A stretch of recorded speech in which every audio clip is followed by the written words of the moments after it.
Titanic sank on April 14, 1912, and all of the passengers' belongings and ship's paraphernalia went down into the deep, dark waters with it. These objects patiently waited to be discovered until 1985. Titanic sank fast, and there seemed to be almost nothing left from the ship. Yet divers in small submarines managed to retrieve plenty of artifacts from the wreckage. If you wonder what those surprising items look like, hey, join me. A number of museums have collections of Titanic items rescued by divers or donated by survivors and their relatives. And some of those items are even sold at auction. So if you're ready to spend a pretty penny on an exclusive artifact, hey, why not? The first artifact on my list is a pocket watch belonging to a Titanic passenger, John Chapman. John and his wife Elizabeth were on their honeymoon. When the ship hit the iceberg, Elizabeth was offered a seat on a lifeboat next to her friend Emily Richards. There was a problem, though. Mr. Chapman couldn't enter the lifeboat. Elizabeth turned to her friend Emily and said, "Farewell. If John can't go, I won't go either." Now, that's what I call true love. After a short time, the ship went under. If we step back and return to Chapman's pocket watch, we'll notice one more heartbreaking detail. Experts believe the watch stopped around the time the ship finally submerged. Do you remember the iconic scene in the Titanic movie where the ship's band continued to play while the ship was sinking? The violin, played by the real musician, was sold in an auction for $1.7 million in 2013. They say the band played "Nearer My God to Thee" as the ocean liner sank. Since we started talking about the band, we might as well shed light on a piece of music found on the ship. It was the song "Put Your Arms Around Me, Honey." Considering the fact that paper gets ruined almost instantly when it meets with water, it's a miracle to see those documents. Another saved paper document is the lunch menu. The first-class passengers wore their beautiful dresses and enjoyed their meals without knowing that it was their last lunch. This unique item was auctioned for $122,000. Meals were offered based on class. For instance, a first-class passenger would eat roasted turkey with cranberry sauce, spring lamb, or baked haddock. In comparison, a third-class lunch consists of stuff like rice soup, fresh bread, roast beef, and brown gravy. There were also cabin biscuits, which the passengers would eat to diminish seasickness. It wasn't just the menu. A VIP ticket was also retrieved. The ticket number is still readable, 1342. Number 5 is Edwardian perfume samples. A chemist named Adolf Saalfeld stepped onto the Titanic with various perfume bottle samples. Why did he bring these samples with him? Well, Saalfeld planned to open a fragrance store in America. 61 vials of perfume sank with the ship. Luckily, their owner managed to survive and get there safely, but his samples sank and were only rediscovered some time ago by the divers. When we accidentally drop a plate, it usually shatters into pieces. Now, there's a question. Do you think an unbroken plate can be recovered from Titanic? The answer is yes. Original White Star tableware is proof. Apparently, each class of passengers didn't just get different meals, but was also served with different types of plates. The retrieved plates have a green and brown floral motif. The edges have a gold rim, and there's a logo in the center. By the way, they're sold at auction, and you can find them online. Let's carry on with touching personal stories. The love story of Rose and Jack that we see in the movie is fictional, but the ship surely witnessed many romantic tales. Here's a love letter to prove this. The messages tell us a story about how life was on the ship during the last few days. It was written by Kate Buss on April 10th. She mentioned how seasick she felt and other things, such as she was supposed to go to dinner in a half an hour. This letter wasn't the only letter divers took to the surface. For example, there's the letter Esther Hart wrote to her little daughter Ava. It was sold at auction for £119,000. This letter is probably the last letter written on board, since it was completed only 8 hours before the tragedy. The letter is not that damaged because it was in the pocket of Esther's husband's coat. Another letter we can mention is Dr. John Simpson's letter. Those words were the last words that he wrote to his mother. Let me introduce you to Edith Rosenbaum. She was on the ship with her lucky toy pig. Edith had been severely injured in an accident before she sailed on the big ship. The toy was a present from her mother as moral support for her recuperation process. It was actually a music box in the shape of a pig. Edith used it to calm frightened young people in the same lifeboat. The next item on the list is the scout whistle of Lillian Winifred Bentham. She was a second-class passenger. On that terrible night, Lillian was in her stateroom. She didn't believe that the Titanic could sink. After all, it was the unsinkable ship. Her friend came to her and convinced her to hop into a lifeboat. Only then did she realize how serious the situation was. Moments later, she saw the ship break into two parts. As the lifeboat floated into the night, Lillian saw a crewman who was also rescued. Without a second thought, she wrapped the man with her fur coat. It was freezing, so she probably saved the man's life by doing that. The young man wanted to thank her for her kindness, so he gave Lillian a scout whistle. It was the whistle he used throughout the night to call for help. This pair of white gloves is one of the rarest artifacts recovered from Titanic.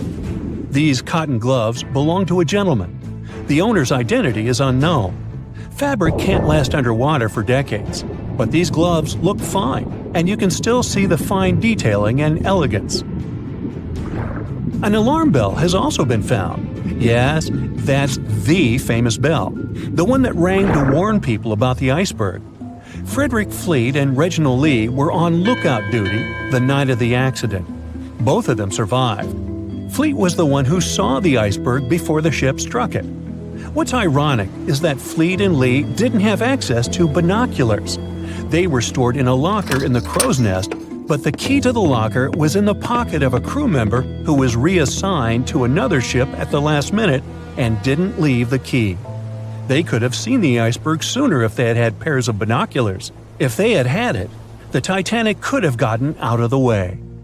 Divers discovered not just belongings of passengers or the crew, but also pieces belonging to the ship itself. Our next artifact is the Grand Staircase. Some parts of this iconic structure are recovered from the wreck. Turns out that this staircase became a meeting spot among first-class passengers. If they wanted to visit the Turkish baths for a spa day or eat dinner, they met at the staircase and went together. This staircase was a sign of how luxurious some parts of Titanic were. Another miraculously saved object that belongs to the ship is its plan. It was one of the most expensive artifacts sold at auction. The plan is around 30 feet wide. What else? The logometer was also discovered. It's a device used to check the sailing speed of the ship and the distance it covers. The experts say that from the start at noon on April 14th, the device logged 268 nautical miles. And there's more. A giant chunk of hull, known as the Big Piece, was also found. This fellow weighs 15 tons. The larger portholes were for the cabins, and the smaller ones were for the restrooms. This piece was found in 1994, but it was in 1998 when it was successfully taken out. After all these years spent underwater, it was swarming with sea life. Still surprisingly, the portholes still had glass. Now, let's assume you were a diver and you could only take out one of these objects. Which one would you pick? It's April 10th, 1912, a sunny spring day. You're one of the first-class passengers aboard the Titanic, just as the ship is about to depart from Southampton. Imagine everyone's excitement, fresh spring air, the sounds of the sea.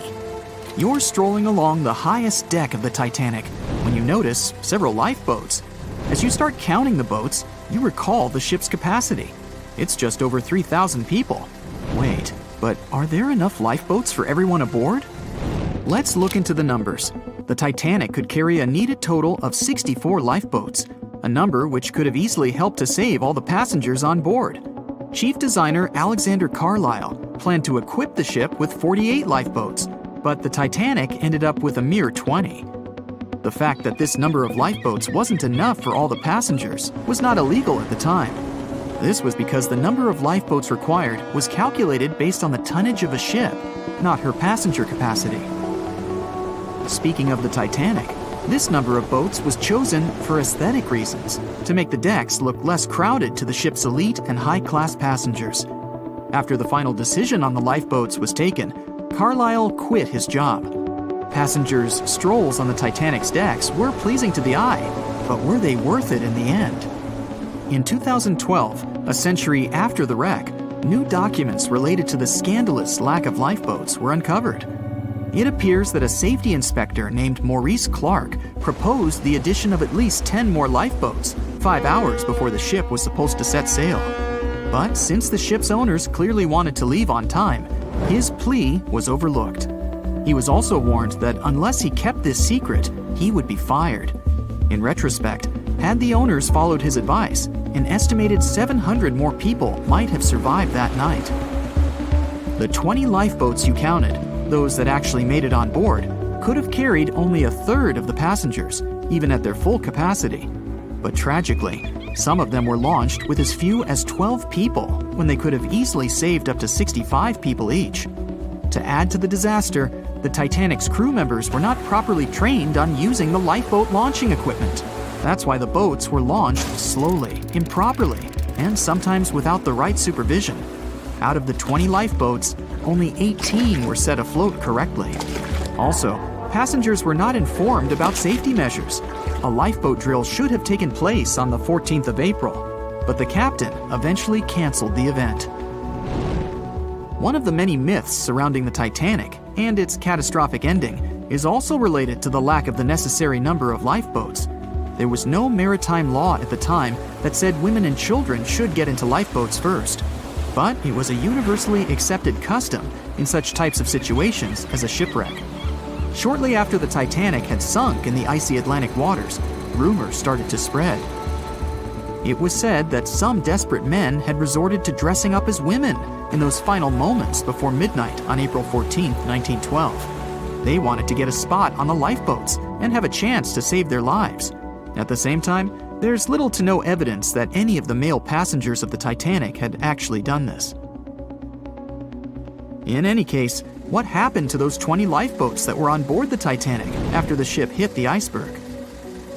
What we do know is that all these boats were launched between 12:40 a.m. and 2:15 a.m., with a total of 718 people on board. By the time they were rescued by the RMS Carpathia at about 4 a.m. the same day, only 705 people had remained alive. It took the crew of the RMS Carpathia more than 4 hours and 30 minutes to pick up all the passengers and 13 of the lifeboats. This was as many as the rescue ship was allowed to carry. The rest of the now empty lifeboats were left adrift at sea. Those salvaged were later given back to the White Star Line, the British shipping company which operated the Titanic. Strangely, after being returned, they appeared to have vanished from official records.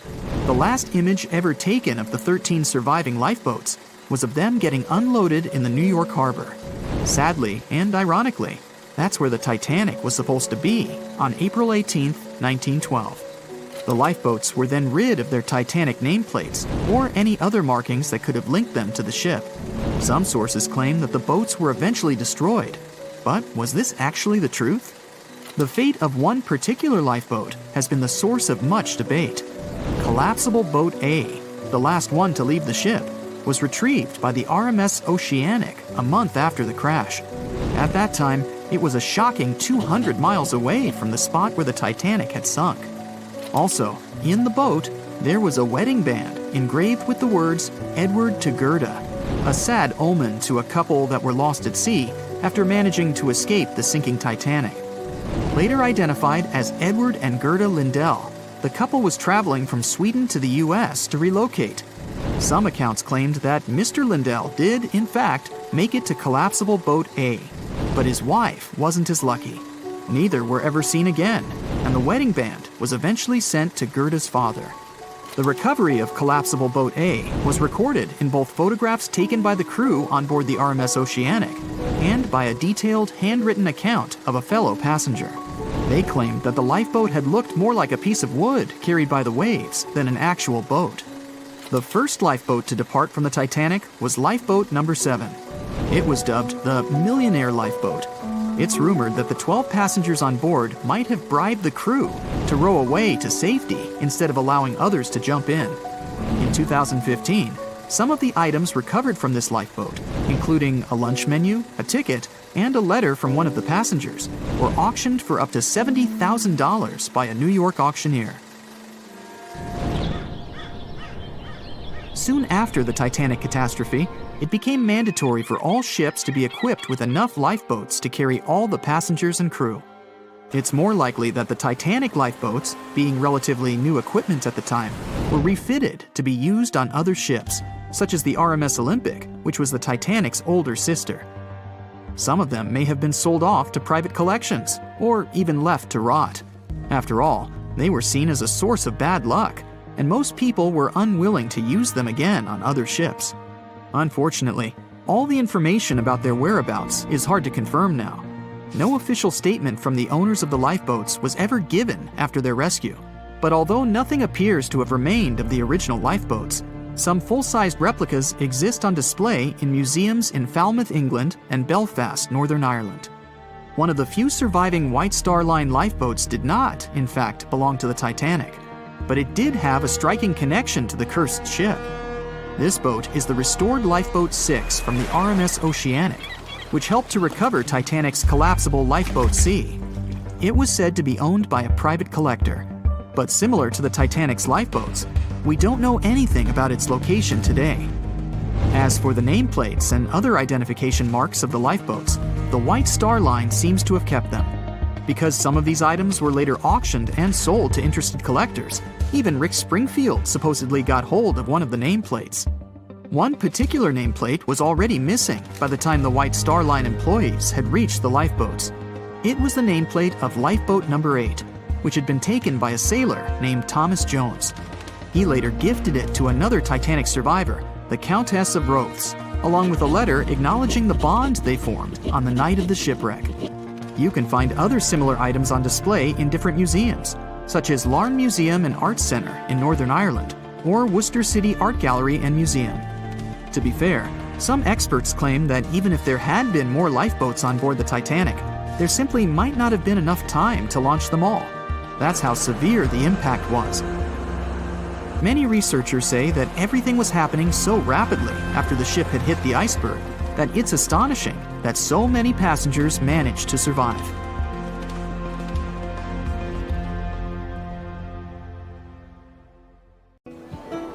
On April 10, 1912, crowds gathered at Southampton Beach to wave off what was, at the time, the world's largest and most prestigious ship, the RMS Titanic.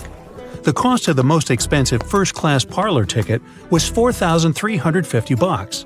That's around $70,000 in today's money. But barely 5 days after steaming away, the ship was swallowed by the Atlantic Ocean.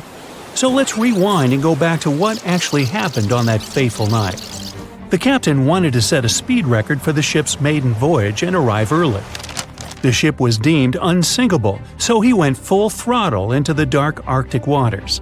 After spotting the 100-foot iceberg, the crew desperately tried to steer the vessel away and avoid the collision, but the Titanic was traveling too fast, and the iceberg tore down the side of the ship, creating a huge opening in the hull. It wasn't a continuous rip, and damage was caused in several places. In total, the damage spanned along an area of around 300 feet. But the ship's designers had prepared for the prospect of a collision and added watertight compartments down each side of the ship to act as a buffer zone. 4 of these compartments could be breached and the ship would still stay afloat. But because the iceberg tore down the side of the Titanic, it ripped holes in 6 compartments. The compartments didn't extend up the total height of all decks and weren't actually sealed at the top. This is why, when more than 4 were flooded, water reached over the top of the bulkheads and filled the remaining compartments, causing the ship to sink into the ocean. Think of it as water spilling over an ice cube tray. But what if the collision was head-on? Would it still have sunk? Ships are designed with potential crashes in mind, and most vessels have collision bulkheads in the bow. Most of all, it's like your car's bumper or crumple zone. It's a safety feature that can withstand a direct hit. The bow could have taken some of the impact, and some experts have suggested that if it hit head-on, only 2 to 4 of the watertight compartments would have been flooded. So, in theory, the Titanic might not have sunk, and it might have even been able to continue sailing to its final destination at a much slower speed. The force of impact would likely have been huge, though. But although passengers would have been injured by the force, they'd have been able to stay on the ship to wait to be rescued by other ships, rather than being forced into the icy waters of the Atlantic. Still, one of the Titanic's designers, Edward Wilding, suggested that the force of the impact might not have actually been that big. He told the British Inquiry that lots of people scarcely felt the collision, and he believed the ship would not have sunk if it did hit the iceberg head-on. The ship was also designed with remotely operated watertight doors between all compartments, so any floods could have been quickly sorted out. Because Titanic had 6 breaches from the side collision, and because it happened so quickly, sealing the doors wouldn't have made a difference, as it was essentially impossible to save it by that point. The ship immediately began to flood, with water pouring in at a rate of roughly 7 tons per second, 15 times faster than it could be pumped out. So, while it sounds like the Titanic would have survived had the ship hit the iceberg head-on, this idea does come with some issues. First off, the collision bulkheads were designed to survive a crash with another ship, not a giant iceberg.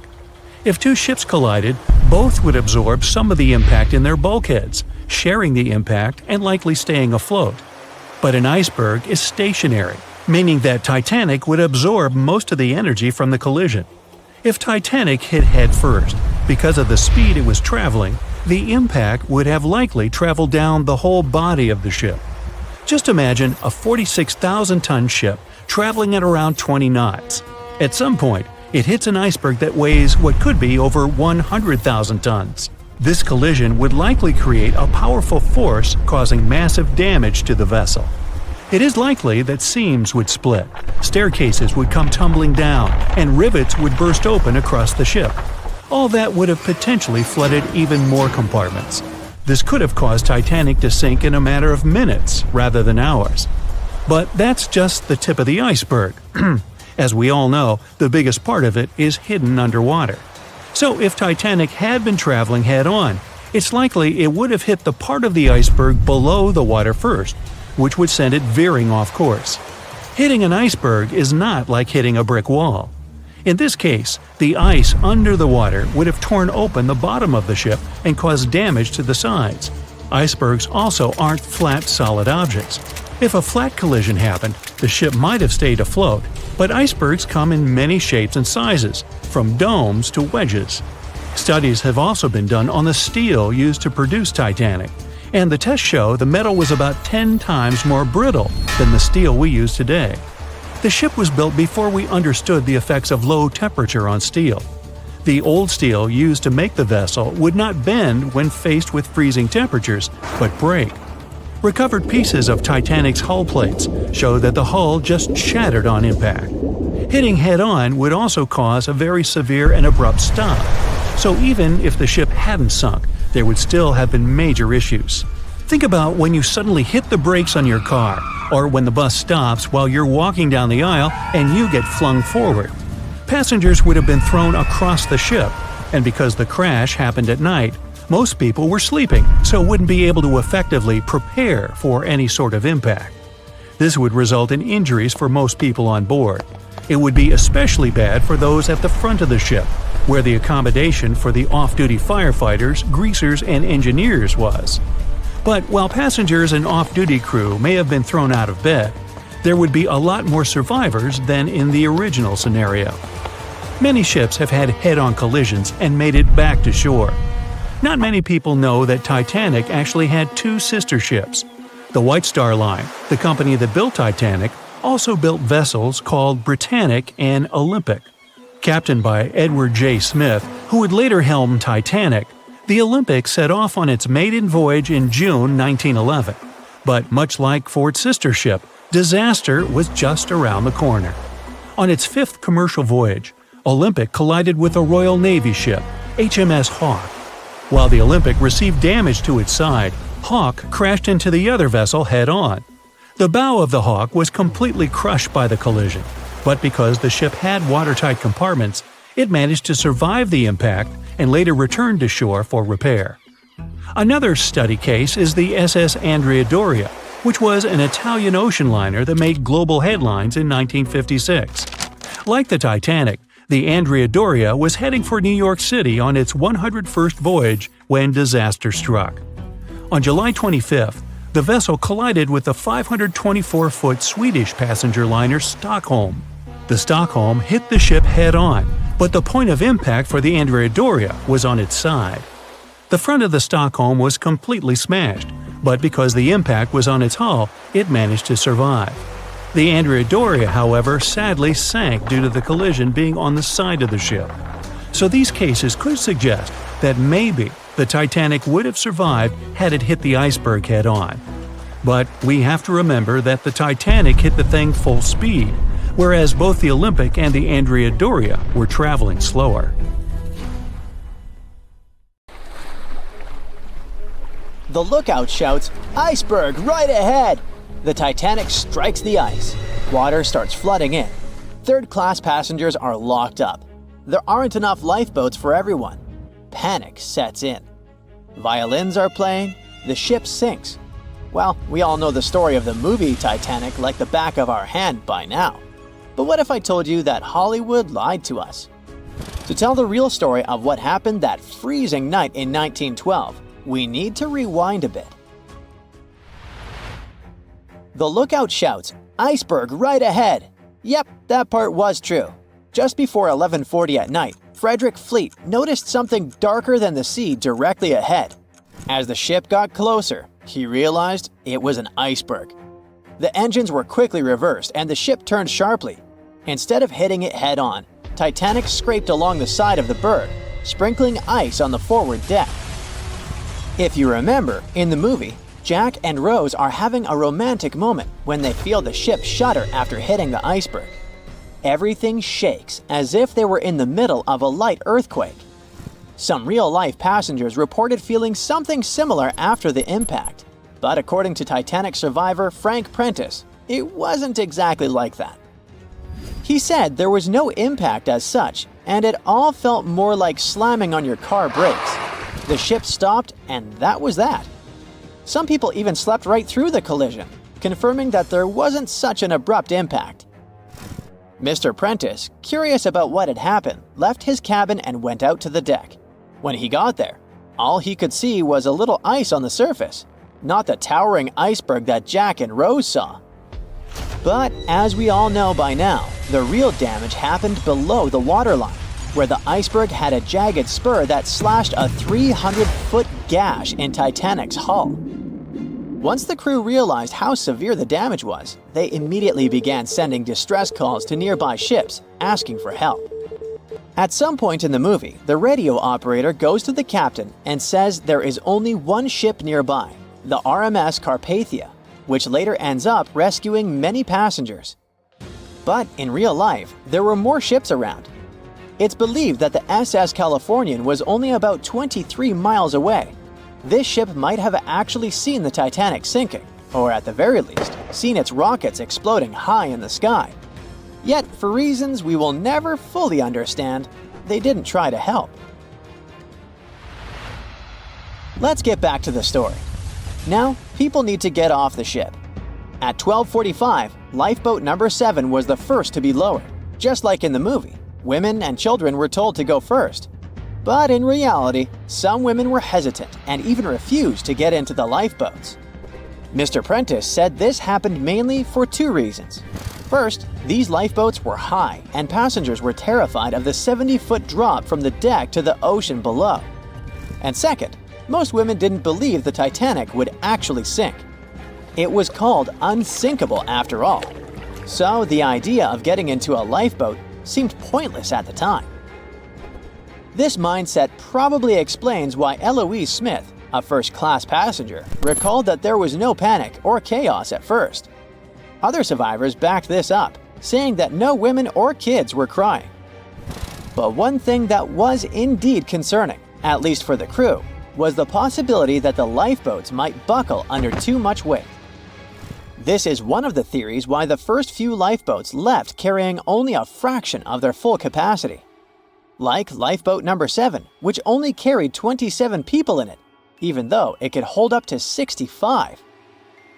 In total, Titanic had 20 lifeboats, which could carry about half of the 2,200 people on board that night. But that didn't happen. And now we know the passengers had no idea there weren't enough for everyone. As women were calmly getting into the first lifeboats, musicians headed up to the deck. Their only goal was to play and keep the passengers calm. That's a pretty well-known fact. But the real story is that some survivors said they never saw or heard the band.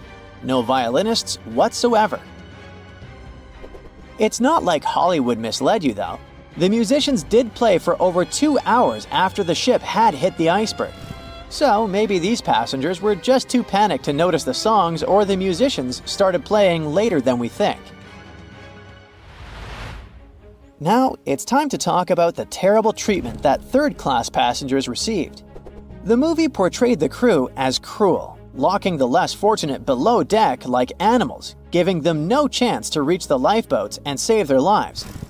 But the official inquiry into the disaster suggested that wasn't true. I mean, yes, fewer third-class passengers survived compared to those in first and second class, but there were other factors at play. Many third-class passengers were reluctant to leave the ship, clinging to their belongings, and had a harder time making their way up from the cabins, which were at extreme ends of the ship. Some survivors confirmed that they were not locked up. In fact, it was quite the opposite. Mrs. George Wabi, a Lebanese woman traveling in third class, said that when chaos had erupted, some brave crew members and well-dressed first-class passengers had actually helped her get up to the first-class deck and eventually onto a lifeboat. At first, the Titanic was sinking slowly, bit by bit. Passengers reported seeing the water rising and hearing pops and cracks. Then, there was a loud boom. Some said there had been just one explosion, while others described it as a series of smaller explosions, which they'd thought had been the bulkheads giving way. And there's also a group of people who said they had only heard a rumbling sound.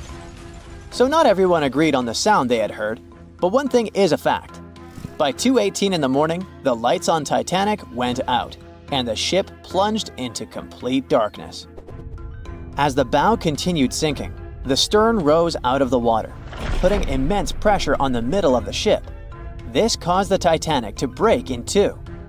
In James Cameron's movie, this moment is pretty dramatic, with the ship sinking almost straight down into the water. But in reality, the break probably happened at a much lower angle, likely just below the waterline. Even so, it tilted enough that people couldn't stay on their feet and started sliding into the water. One interesting thing is that it wasn't until the wreckage was found in 1985 that it was finally confirmed the Titanic had broken apart.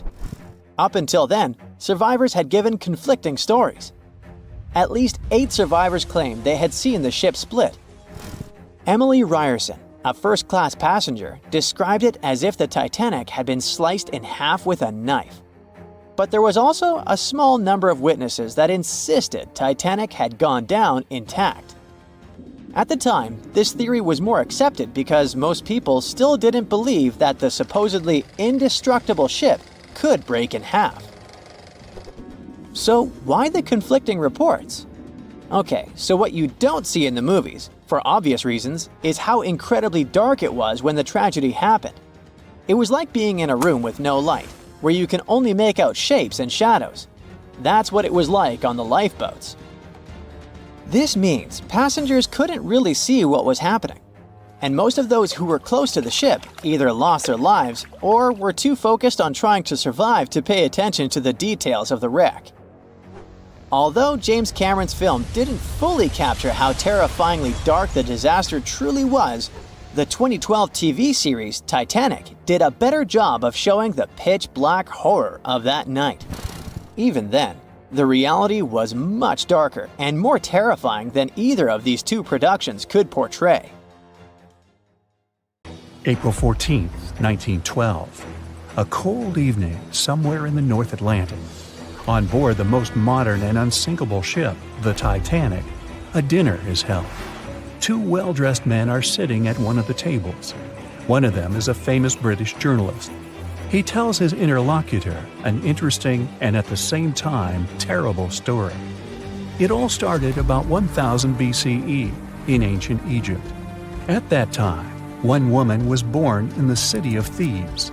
No one knew who she was or what she did, but she had a high social standing. Towards the end of her life, she was proclaimed a priestess in the college of Amen-Ra. Her body was embalmed, placed in a wooden casket, and covered with a massive lid bearing the image of a woman and mysterious inscriptions. She was buried in Thebes along with other people of the upper class. The mummy of this woman lay at rest for almost 3,000 years. The burial place had been carefully hidden. Around the first half of the 19th century, a group of locals accidentally discovered the ancient tomb. They disturbed the peace of the priestess. No one knows exactly what happened that day, but the mummy was removed from the casket and disappeared without a trace. A few decades later, a group of 4 wealthy friends from England came to Egypt for a trip across the upper part of the Nile. First, they went to visit the excavations of the Temple of Amen-Ra near the city of Luxor. There, they found the empty mummy case. It depicted the priestess with dark eyes looking into the void. There was something sinister in her gaze. They didn't know who the case belonged to, but they were so amazed by the beauty and energy of that find that they decided to buy it from the locals. The buyer disappeared the same night before the case was delivered to him at the hotel. Some said they'd seen the man leave the hotel and go towards the desert. No one knew why he did it. No one else saw him afterwards. Another man from the same group took the casket. During their return home, one of the friends was seriously injured. After arriving in London, the new case owner discovered the bank where all his money was placed had gone bankrupt. In one day, the man turned from a wealthy businessman into a beggar. A third friend also experienced the sinister influence of the ancient find. He lost his health, job, and eventually even his life in an accident shortly after returning to London. Before going bankrupt, the owner gave the ancient casket to his sister who lived in London. One of the friends of this woman came into the room, saw the Egyptian artifact, and immediately felt the dangerous energy emanating from it. Then the owner's sister gave the case to a famous photographer. He took some photos and was horrified. According to his words, he saw a real priestess with a human face in the photos. She looked at him with an ominous, icy gaze. No one except the photographer touched the film of the camera. No one changed the photo. Shortly after, the photographer mysteriously went missing. From that point, the story becomes vague. According to one version, the owner's sister gave the artifact to the British Museum. The man who transported the case passed away soon after, and his assistant got into a terrible accident. Another version says that the item from the Egyptian tomb was bought by a rich businessman. After that, 3 members of his family also had an accident, and his house burned down. Convinced the mummy case was cursed, he gave it to the British Museum. The interlocutor listens to the story with such interest that he forgot about dinner, which has gone cold. "How did you know all this?" he asks. The journalist replies he has been studying everything related to the mummy and its owners for several months. He found evidence of all the accidents and put together the full picture. "So, what happened next?" the interlocutor asks. It seems the mummy case should find peace in the museum. The priestess was surrounded by other kings and queens from different times. However, there was no peace. Scientists and ancient languages experts tried to decipher the symbols on the case. They found out that most of the inscriptions meant curses and misfortunes addressed to those who'd dare to disturb the peace of the priestess. Every night, the guards and museum staff heard the knocking coming from the mummy case. The knocking was accompanied by crying and screaming. Also, Someone scattered other exhibits all over the hall every night. Everyone soon came to believe that the priestess's spirit continued to use magic forces. Then, one private collector became interested in the case. He bought it from the museum, not for his collection, but to try to expel the spirit of the mummy from the artifact. It's not known in what ways he tried to do this, but he failed. Then, he managed to sell the mummy case to a rich American archaeologist. That guy decided to move the mummy to New York. And what? What happened next? The interlocutor asks with interest. That's it. End of story, the journalist answers. What do you mean? What happened to the mummy? Where is it now? The journalist looks at the interlocutor with some excitement. She's here. She's on the Titanic, he says. The interlocutor looks scared and confused, but the journalist confirms the sarcophagus is here. He doesn't doubt it because he saw it with his own eyes. After dinner, they go to their cabins. The journalist lies down but can't help thinking about the mummy. He tries to convince himself that everything he has found out about the priestess is a myth. There is no curse. The moment he finally falls asleep, he feels a slight push. A few minutes later, a crew member knocks on his cabin door. He informs that all passengers must go to the upper deck because something has happened to the ship. The journalist goes out into the fresh air and sees a huge crowd of people. There's no panic yet. Someone says that something has happened to the engine. Others say it's just a precaution. The journalist immediately understands everything. The ship is sinking. The priestess did it. In less than an hour, the Titanic completely went underwater. One legend says the priestess influenced the captain of the ship. The crew members didn't dare to put such a valuable cargo in the hold. Therefore, they placed the box with the artifact near the captain's bridge. On that fateful night, the captain decided to look at the casket with his own eyes. After that, his behavior became weird. They said the spirit clouded his mind. When the ship entered the territory filled with icebergs, he refused to slow down, despite the requests of the crew. The sarcophagus may still lie at the bottom of the Atlantic Ocean even now, with the priestess finally having found her peace. Okay, this story is nothing more than a legend. There's no record or evidence that the Titanic was carrying any kind of mummy or sarcophagus. The legend appeared a couple of years after the disaster. At that time, there were many theories about what happened to the Titanic. The ship sank because of secret agencies. ETs attacked the Titanic. The Titanic was sunk specifically to get money for the insurance company. Such crazy theories were very popular among audiences. One of these theories was developed by a well-known newspaper. Journalists published an article about the cursed mummy on board the Titanic. The rest picked up the legend and it became popular. One of the reasons why people believe in such things is hidden in human psychology. Any fake legend tells something secret, things that people don't or shouldn't know about. When a person reads this, they feel special because now they know a terrible secret. This sense of self-importance is the reason for the popularity of conspiracy theories. Well, it is also important to note that all these theories are really interesting. By the way, the mummy from this story actually exists, and it's in the British Museum. More precisely, there's only a wooden lid from the sarcophagus with the image of a woman. It's still unknown who it belonged to. The identity of the last owner is also unknown. It's only known the exhibit was transferred to the museum at the end of the 19th century. There, she was called the Unlucky Mummy. The museum staff reports that it doesn't bring any misfortunes. The screams and knocking from the lid are just a myth. You can come and see the exhibit yourself with your own eyes, if you dare, of course. John watched on in disbelief as he drifted away on a piece of wood. In the freezing waters of the Arctic, slowly drifting away. John looked upon the vessel he had worked and lived on as it raised its enormous bow high into the sky, then broke in half, causing a sound that only a crack of lightning could replicate. Distraught and dumbstruck, believing that he, and he alone, knew the dark truth behind the demise of the unsinkable ship, the Titanic. 5 days earlier, as the Titanic set sail on its maiden voyage, John worked hard alongside his mates in the coal bunker, stocking up the coal to feed the Titanic's mighty furnace. They had stocked and stored more than John had ever witnessed on any other ship he'd worked on.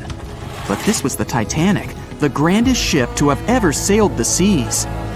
On the Titanic, there could never be too much coal. As they left Belfast and pushed toward Southampton, there was a large bang below decks that went unnoticed. The furnace was roaring and the turbines were spinning, pushing the Titanic forward at a quickened pace. The crew cheered as the vessel moved forward, unaware of the loud, concerning noise. Arriving in Southampton, Greg came aboard, amongst hundreds of other passengers. With 13 years at sea, his vast experience included the role as a quartermaster on 6 previous ships. Ready for a new challenge aboard the greatest vessel ever made, he was looking forward to this next challenge of his career. Greg came with a wealth of experience, especially with sailing through the Arctic. His role was vital within the crew, understanding the seas around the North Pole. He would be a key lookout as they set to cross the perilous path of the iceberg alley. Greg had some concerns regarding the voyage. The Earth's orbit was remarkably close to the sun and the moon, causing higher tides. This would make icebergs more prominent, drifting them further away and towards the route of the Titanic as they journeyed to New York. Assessing the lookout tower and inspecting the available gear, Greg found no binoculars. This made him concerned, but the sailors just laughed at Greg. "If the deck is short on ice cubes, we'll be sure to plow right through a berg to resupply." A sailor laughed. Greg didn't share this sentiment. Eager to find out why they had been left short-handed on equipment, since he had such a vital role on the ship, Greg inquired further. Sadly, the officer with the keys to the binocular supply cupboard had been removed from the crew at the last minute. Greg couldn't believe something of this importance had been overlooked. For such a mighty ship with so many people aboard and crossing in a particularly perilous path, this just didn't make sense. But not wanting to be fined for breaking into the ship's property, Greg let it slide, hoping that they wouldn't need the binoculars in the end. Ultimately, if there were icebergs expected, a warning call would be made to the captain, informing of any concerns. Little did Greg know that a warning had been received, notifying of the dangers that awaited. But the telegram didn't provide the required prefix, which would have ensured direct delivery to the captain. So, the critical warning was just overlooked. John and his crew below decks prepared for departure, stoking the engines. He noticed an essence of thick exhaust, far too heavy than what would be expected from the furnaces. The crew searched throughout the lower decks. Following a thorough search, they managed to locate the cause of the exhaust. It was an ignited pile of coal within a coal bunker. Unknown when it had ignited, a buildup of coal had clearly been smoldering, slowly growing in size. The amount of smoldering coal was concerning. The alarm was raised, alerting an officer to review the matter. The officer assessed the damage and confirmed with the captain that it was deemed to be of little concern, as only minor damage had been caused. John was unsure of this assessment, as he knew that in confined spaces, surrounded by iron bulkheads, an oven-like environment arises that intensifies the heat with time. But the Titanic would power forward, making no sense to John as they had only just departed from Southampton. He was sure they would have turned back. John and his crew were ordered to shovel the already lit coal into the furnace and continue shoveling until all the smoldering contents would be contained. It was a possible but painstaking task that could take the entire journey. The continuous intake of coal would ensure the turbines would spin at a constant, accelerated pace, not what the Titanic was designed for. It was meant to be a luxurious passenger liner and not for breaking speed records. However, the crew would find enthusiasm in not only acknowledging the Titanic as unsinkable, but also as the fastest.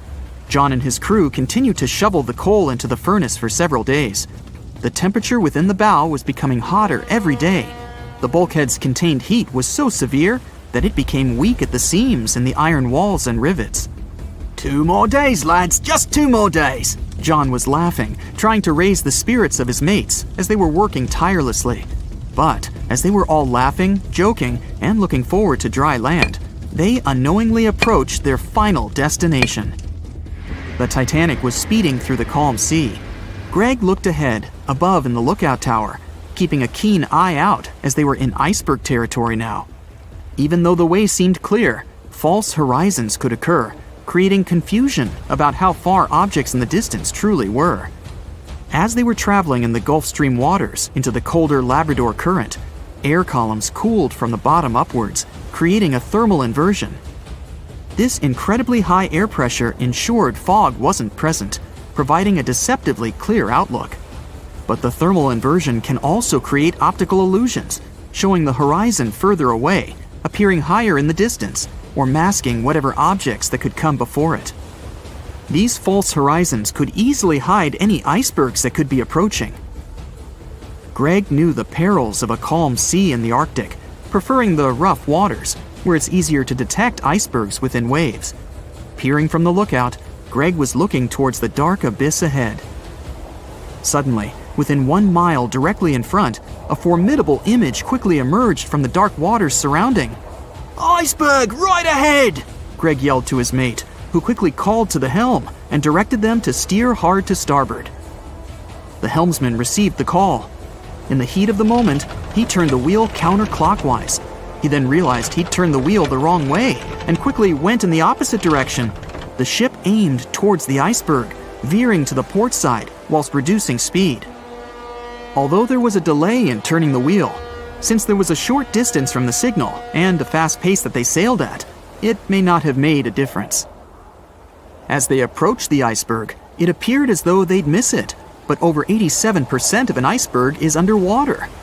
And as they came along the side, the hidden ice underneath hit the port side bow, piercing the side of the hull with a 12-square-foot tear. The ship shook, with all aboard aware that something was amiss. Amongst the confusion and fear, they were oblivious of the damage. As they gathered their bearings, 6 out of 16 compartments were quickly filling up with seawater. The hull could only withstand 4 compartments filling before sinking. Time was ticking as the Titanic made its descent into the depths. The weakened bulkhead with heated steel pillars and rivets broke under the pressure and sudden change of temperature from the ice-cold water. The call was made to abandon the ship. Lifeboats were prepared to be released, while help signals were sent out to nearby ships. The radio operator was guiltily sitting, constantly calling out to a nearby ship that had been in contact with the Titanic recently. There was steady communication with this ship over the past few days, providing warnings of icebergs since the Titanic departed from Southampton. The final warning message received was just 1 hour ago. Upon receiving the final warning, the operator ignorantly responded, "Shut up," with the assumption that their warnings of icebergs were pointless. Following this unfortunate response, the ship turned their radio off and provided radio silence. The closest ship that was responding to their distress signals was 500 miles away, too far to provide any assistance in time. There were countless mistakes that caused the Titanic's watery end, whether they contributed directly or from sheer ignorance. The most tragic of them was the number of people aboard the ship, 2,224 of them. There were only enough lifeboats provided to rescue 1,178, barely half of the people. April 14th, 1912. The Titanic crashed into a huge iceberg and sank. Yep, we've covered that. But what if this time we use the ice to bring the ship to the surface?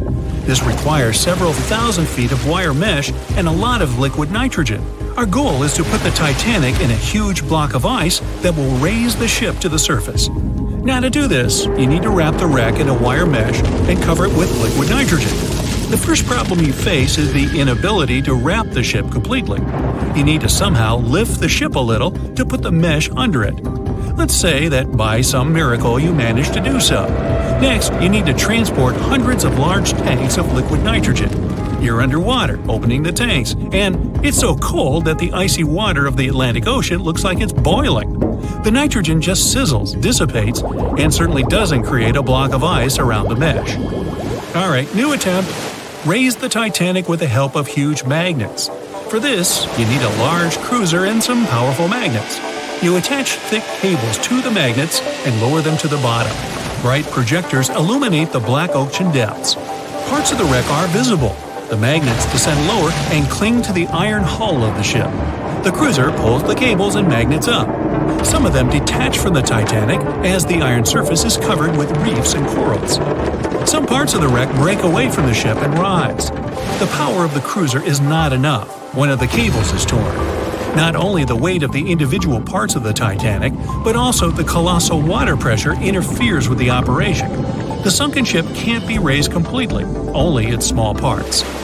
In reality, there has already been an attempt to raise the Titanic in parts. The $5 million operation failed.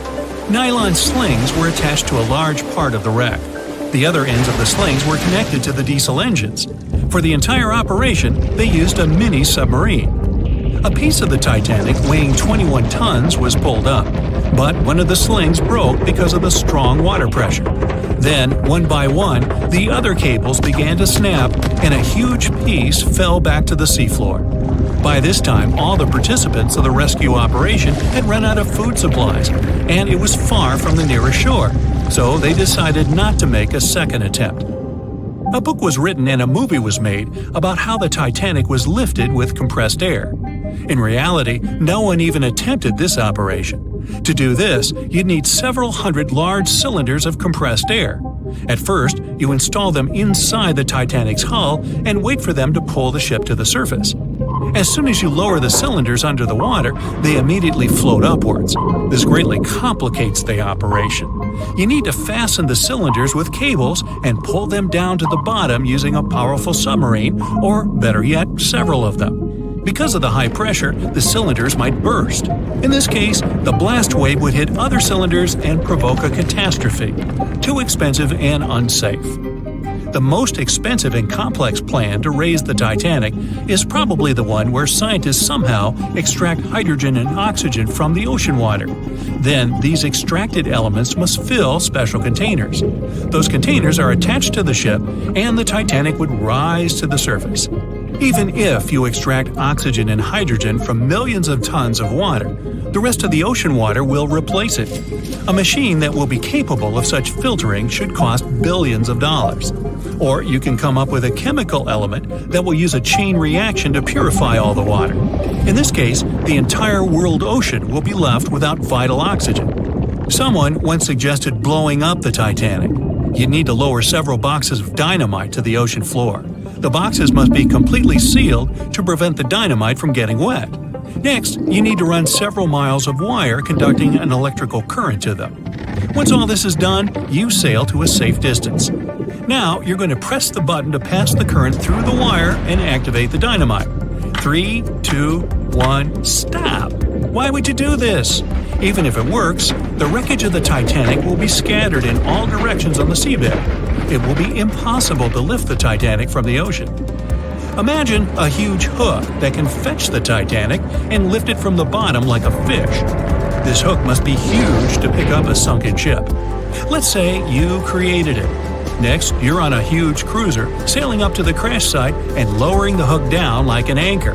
It falls right on the Titanic but doesn't cling to it. You need special equipment to attach a bus-sized hook to the Titanic.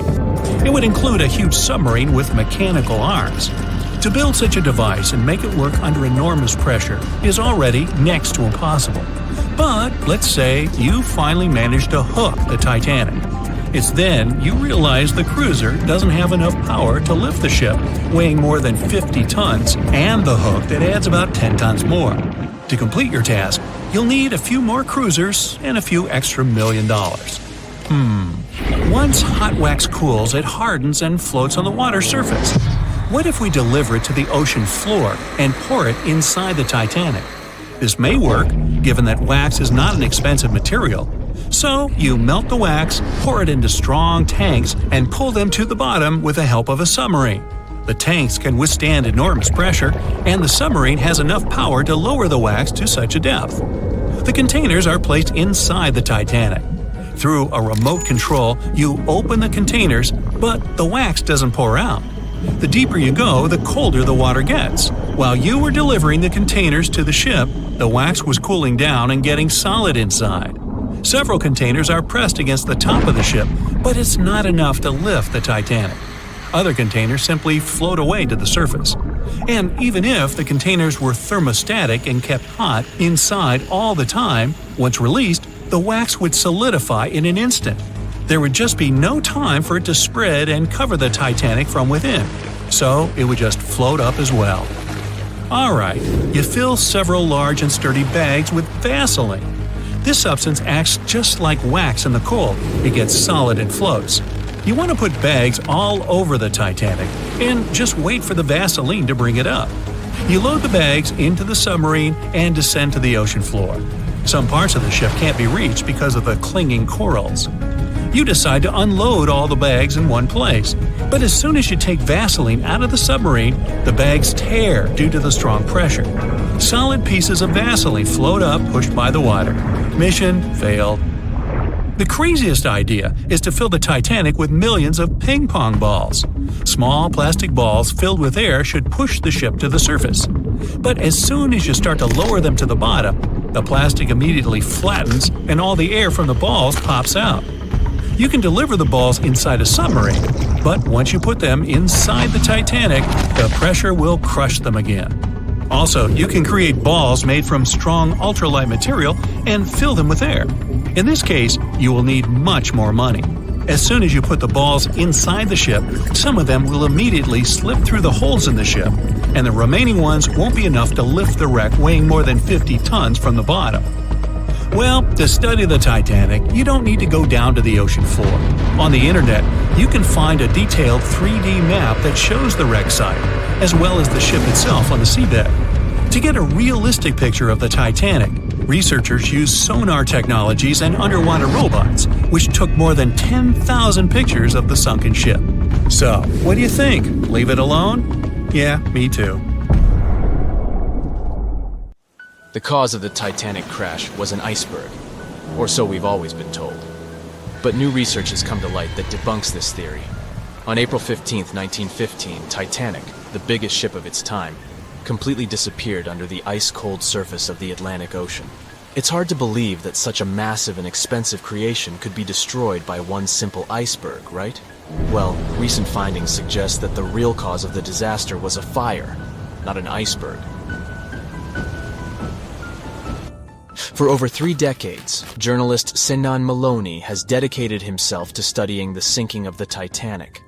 During his research, he made a significant discovery that shed new light on the well-known story. Maloney discovered a massive black spot on the hull of the Titanic, which measured an impressive 30 feet in length. He found it thanks to an unpublished album of photographs that showcased the construction and preparation of the ill-fated ship's first and final journey. Can you believe that most probably the fire on the Titanic had been burning at extreme temperatures for 3 whole weeks before anyone noticed it? Crazy, right? Apparently the high temperature corrupted the metal, making it 75% weaker. That's why the iceberg was able to make a hole in the ship. If not for the fire, the Titanic might have survived the crash because the iceberg apparently hit the exact spot we are talking about. And this is only one link in the chain of incredible coincidences that brought the Titanic down. The people in charge of the Titanic knew about the fire and knew the ship shouldn't have set sail. But they didn't want to go bankrupt and cancel the trip, especially since there was a coal shortage due to miners being on strike. The trip was already sold out, and there were no alternatives. Other ships canceled their trips due to low demand. Everyone wanted to board the Titanic, so the management bought up all the coal they could find, even from other ships, and set off. It was all about making money. To hide the truth, they turned the ship's hull so that the marks weren't visible from the dock and faced the sea. This way, the passengers wouldn't see them. Here's another sad twist in the Titanic's story. Back then, there weren't any sonar systems to detect danger, so specially trained people had to watch out for threats using binoculars. But the binoculars on the Titanic were locked away in a special compartment, and the only person with the key, Second Officer David Blair, was replaced last minute before the ship took off. He forgot to hand the key over to his replacement. This mistake wasn't discovered until 3 days later when the ship was already at sea. If they had the binoculars, they might have seen the iceberg in time and avoided the crash. But even if they had the binoculars, they might not have been able to avoid the crash because the Titanic was going faster than it was supposed to. They were behind schedule and didn't want to ruin the ship's reputation, so they were going way beyond the speed limits the ship's construction could sustain. One of the biggest mistakes made on the Titanic was the decision to not include enough lifeboats. Even though the ship needed around 60 of them to contain all the passengers, it was only equipped with 20. The designer, Alexander Carlisle, had initially planned for 48 lifeboats, but this number was reduced for aesthetic purposes. Apparently, having too many lifeboats would have made the deck look too cluttered. These 20 boats were only able to hold a third of the passengers on board, which was not nearly enough to save everyone in the event of an emergency. What's even more shocking is that this number of lifeboats was technically legal at the time. Regulations for lifeboats were based on the tonnage of the ship, not the number of passengers. This means that even though the Titanic was carrying thousands of people, it still met the legal requirements for lifeboat capacity. Another serious mistake made by the crew was the decision to cancel the lifeboat drill scheduled for the day of the disaster. Lifeboat drills were standard practice on ocean liners at the time, but for no apparent reason, Captain Edward John Smith chose to cancel it. This meant that passengers were not prepared for an emergency, and the crew was not adequately trained to handle the situation. When the ship hit the iceberg, chaos ensued, and it took over half an hour to launch the lifeboats instead of the usual 10 minutes. Some folks put the blame on Captain Smith for the fact that the first set of lifeboats left partially empty. The very first lifeboat, which had seats for 65 people, only carried 27 passengers. There is an objective reason for this. At the beginning, people were reluctant to abandon the ship and didn't understand the gravity of their situation. In 2012, researchers uncovered that Captain Smith failed his initial navigation exam. Although he eventually passed, some people wonder if this could have played a role in the disaster. During the Titanic's final moments, the crew attempted to send out distress signals to nearby ships, including the Californian. However, the Californian failed to respond to the flares shot into the sky, and the captain ultimately lost his job as a result of this negligence. However, recent research has exonerated the captain and proved his innocence. It turns out that light refraction, caused by layers of cold air below warmer air, created mirages that distorted the signals from the Titanic. This phenomenon had been observed by other ships sailing in the area and is now believed to be the reason why the lookouts on the Titanic missed the iceberg completely. Historian Tim Malton supports this theory and has further contributed to our understanding of this event. It's unfortunate that the captain of the Californian lost his job due to circumstances beyond his control, but it's better late than never that his reputation is cleared. Whatever the reason for Titanic's crash was, it still keeps the minds of scientists busy to this day. But let's see what the buzz was all about. What made the Titanic so famous and unique? The Titanic was massive, standing at 175 feet tall and nearly 900 feet long. The ship was so enormous that even the officers took over 2 weeks to memorize all the decks and passageways. You could be walking miles along its corridors. The construction cost of the ship was a whopping $7,500,000, which would be equivalent to about $166 million in the mid-2010 ES, due to inflation. Interestingly, the production cost of the Titanic movie in 1997 was even higher at $200 million. Building the Titanic was no small feat, and it required a labor force of 3,000 men who worked 6 days a week for 26 months. The job was difficult and dangerous, and workers had to complete tasks at the height of a 20-story building without safety ropes. Nevertheless, they were paid a competitive wage of £2 a week, which was considered good pay at the time. The inside of the Titanic was inspired by the luxurious Ritz Hotel in London. The most impressive feature of the ship's interior was the grand staircase, which extended through 7 of the ship's 10 decks. The staircase was adorned with ornate paintings, bronze cherubs, and oak paneling.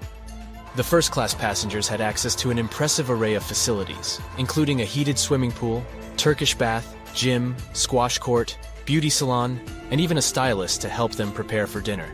First-class passengers on the Titanic were pampered to an extraordinary extent. They had their own onboard newspaper, the Atlantic Daily Bulletin, and even their dogs were taken care of with a special area where they could be fed, walked, and trained during the voyage. The first-class meals were a grand affair, with 13 courses and a different wine for each course. These dinners could last up to 5 hours, and they were certainly something to look forward to. With such opulence and luxury on board, it's not surprising that so many people were eager to take the first trip on the Titanic.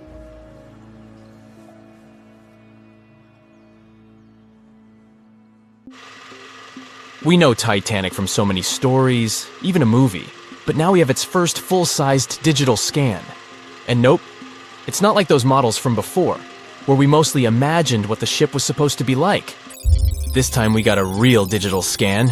A team of experts really mapped the deep-sea floor around the Titanic together with the ship itself. We basically got a 3D view of the entire wreck, which is like going deep down beneath the ocean's surface and seeing Titanic as if all the water has been drained away. So, the story of the wreck started in 1985, 73 years after the Titanic went down. The explorer named Robert Ballard stumbled upon it somewhere between 2 submarines that also went down in that area. He was actually on a different task back then, so he didn't even have time to explore the ship properly. But as he was searching for the submarines, he realized how ocean currents affect sinking debris. He noticed the heaviest object sank quickly and left a trail of debris behind, the trail that followed the currents. Using this knowledge, Ballard made a hypothesis the Titanic had broken in two and left a debris trail as it sank. Before he found the wreck, everyone thought the ship just went down in one piece after hitting an iceberg. So everyone knew where the ship was so the adventure could start, or not. It was hard to explore it. The ship is enormous, and the dark depths of the ocean make it really difficult to capture its whole body in one go. So we mostly relied on glimpses of the decaying ship, and had to settle with teasing scattered parts of the whole picture and filling it up with speculations and stories. But in the summer of 2022, we finally got something different. A team of experts from Magellan Loaded, a company specializing in mapping the deep sea, teamed up with Atlantic Productions, who were making a documentary about the project. They embarked on a mission to capture the complete view of the Titanic. They used submersibles. Those are vehicles that go underwater, remotely controlled by a team of skilled explorers. These submersibles dove deep into the ocean. It wasn't an easy job. They spent over 200 hours collecting information about the entire length and breadth of the wreck. It was like a real-life treasure hunt. But instead of finding gold and jewels, they took something even more precious. Over 700,000 images of the Titanic from every angle possible. Yup, they took photos of every tiny part of the ship, even the not-so-interesting bits most of us would usually skip. Even mapping the muddy parts was an important part, because it helped fill in the gaps between the more exciting things they discovered. And this was a way for all of us to finally get a detailed 3D reconstruction. Even though it's been more than 100 years, you can still recognize the bow of the Titanic, covered in rust that hangs down like stalactites. On top of the bow is the boat deck, where a big hole gives us a glimpse into the empty space where the grand staircase once stood, like a window into the ship's glamorous past. Its stern is now a wild mess of twisted metal. As the Titanic went down, this part collapsed and spiraled into the seabed. The bow and the stern ended up separated by about 2,600 feet. There's a vast field of debris surrounding this giant, stuck on the seafloor. This debris is like a scattered treasure trove, full of intricate metalwork from the ship, statues, and even unopened champagne bottles. There are also personal belongings that went down together with the ship, like dozens of shoes resting across the seafloor. It was a tough task to do, go down and take all those pictures. It may not sound that hard at first, considering it was the vehicle that really immersed itself into such deep parts of the ocean, not the people. But studying the ocean is hard. We haven't explored, mapped, or even seen over 80% of it. The conditions are harsh, and the pressure becomes more intense the deeper you go. And their vehicle had to dive down to nearly 13,120 feet below the surface. That's like 12 Eiffel Towers stacked on top of each other. Plus, you have strong currents in that area, so it was probably like trying to navigate through a watery maze. And submersibles weren't supposed to touch anything. Even the slightest wrong step can damage the wreck that was already so fragile. It seems like the Titanic is frozen in time, so it will always be there waiting for us. But in reality, it's slowly disappearing. It's pretty obvious that the ocean water ruined it considering how long it has been down there. But it's not just that. The wreck itself has become a home for a specific type of bacteria Halomonas titanicae that even got named after the famous ship. These bacteria have a special ability. They can survive inside rusty formations known as rusticles. They kind of look like icicles, those spikes of ice that form when water falls from something and freezes. These bacteria have a taste for iron, which is abundant in the ship's hull. For them, it's like a real buffet down there.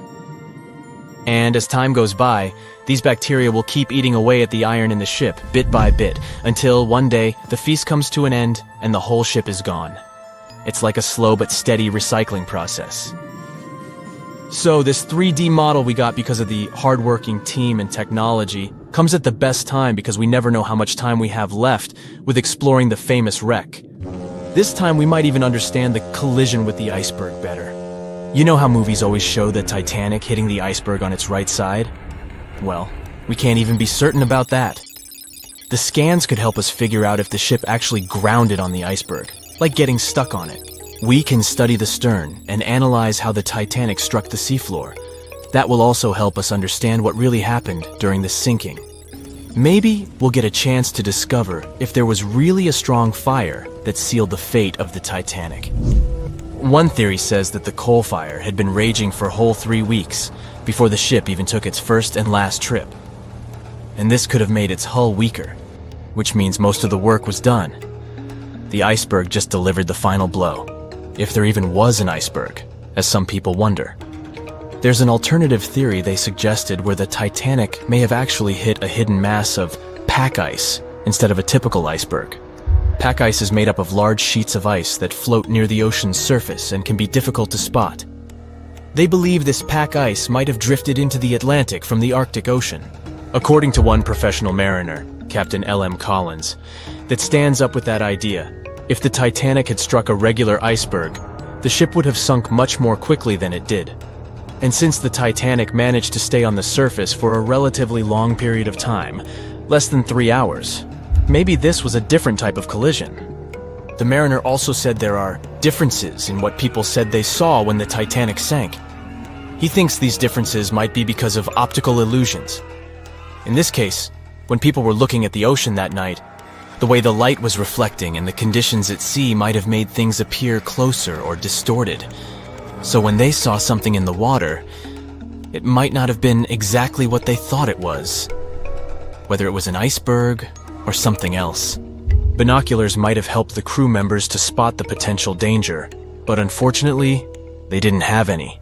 It appears they were locked inside a cabinet, and no one knew where the key was. In the Titanic movie, you won't see any fumes above the fourth funnel of the legendary ocean liner, and it's not a mistake. Back in 1911, the year before the dream ship's departure, large ships would mostly sail with 4 chimneys. They needed those to draw heat and fumes from their massive boilers. The Titanic was a real engineering gem that only needed 3 chimneys to function. So the 4th was added for balance and more impressive looks. The White Star Line thought the public would have been disappointed to see only 3 pipes on the greatest ship of all time. The Titanic's sister ships, the Olympic and the Britannic, also had 1 fake funnel each for the same reason. The dummy chimney wasn't completely useless and served for ventilation. It took out the fumes from the machine spaces in the lower decks and from one of the first-class general rooms. 1 big ventilation funnel, instead of several small ones, helped to declutter the upper decks and left more open space for passengers to enjoy their strolls. When Titanic went down, the funnels, each weighing 60 tons, went down with the rest of the ship. They were made extra tall to make sure the passengers weren't covered in the soot being ejected. Their height and weight let them stay in the upright position. The forward funnel, followed by the others, fell only when the ship went for the final dive. Those chimneys were much lighter than the bow, so they spread among other debris. The light material they were made of flattened once it hit the bottom, and the iron-eating bacteria living deep down took care of it later. The bow of Titanic remained intact when it hit the seabed, but the stern was completely mangled. When the famous ocean liner hit that iceberg, things got really messy. It took the future movie star a whole 2 hours and 40 minutes to submerge completely. The collision let water flood 6 out of 16 watertight compartments. As the water gushed into the starboard side, the ship started to tilt down in the front and a bit to the right. By midnight, The damaged compartments were spilling water into others, and it was chaos because these compartments were only watertight horizontally. Soon enough, water started flooding through the anchor chain holes, and by 2 a.m., the bow was sinking, and the stern's propellers were lifted out of the water. The ship kept flooding until the moment the bow went underwater, and the stern shot up almost 45 degrees. The weight of those massive propellers stressed the ship's midsection. The steel just couldn't handle it and failed. Survivors described that moment as some loud noise, like breaking china or falling gear. That was the Titanic's upper structure giving in. By 12 past 2 a.m., the bow and stern were only connected by the inner bottom structure. Minutes later, the bow, weighing almost 16,000 tons, broke loose from the stern. The stern rose sharply to an almost vertical position and started sinking slowly. By 2:20, it disappeared underwater. The bow was cruising down at about 13 miles per hour and had hit the ocean floor almost a half an hour before the stern. The two parts of the Titanic now lie 2,000 feet apart, pointing in different directions. The bow remained mostly intact, just covered in mud.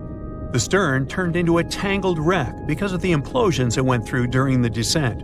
The air trapped within the structure just couldn't handle the increasing pressure of the water deep down. Signal rockets played a big part in the Titanic's tragedy. When a ship goes down, you're supposed to shoot up red flares to signal trouble. But someone decided to stock Titanic with white lights instead of the usual red ones. So when the ship smacked into that iceberg, the crew fired off white flares. The SS Californian was passing nearby, and his captain knew the Titanic was in a dangerous iceberg zone. The crew didn't spot the sinking Titanic, but they sure saw those white rockets. The radio between the ships was useless because the Californian's operator switched it off. The captain had a gut feeling something was off, so he flashed a Morse code light signal at Titanic. But he received no reply because the Titanic had already gone underwater. There was another ship, Samson, sailing alongside the Titanic. It had plenty of illegally hunted frozen seal meat from Canadian waters abroad, so it was sailing with lights off to remain unnoticed. When they saw the Titanic's white rockets, they thought it was the Coast Guard and zoomed away. Samson didn't have a radio, so they couldn't find out about the ongoing disaster. The crew got the news about Titanic only when they got to the coast of Iceland the following month. There have been many theories to explain the Titanic tragedy, and one of the recent ones says that there was a fire involved.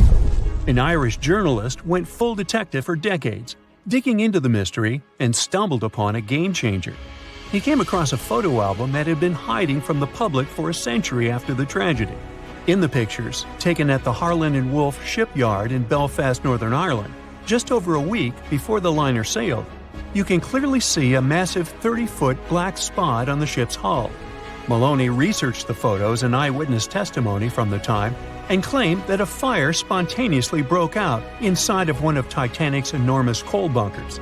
It was raging for a whole 3 weeks and messed with the metal, critically weakening a crucial segment of the ship's hull. Back then, most ships had just one hull, so it was the only skin the Titanic had. That's why the iceberg managed to punch a hole through the ship so easily. If it hadn't been for the fire, the Titanic might have shrugged off that iceberg collision. The company operating the liner knew about the fire, but they decided to conceal that fact. They didn't want any negative stories in the press as they faced some serious competition in transatlantic voyages. The Titanic was sold out, so they stocked up on coal and made it sail. The moon might have also played a role in the sinking. Our satellite heavily affects tides on the Earth. The closer it is to our planet, the stronger the tides are because of the increasing gravity of the moon.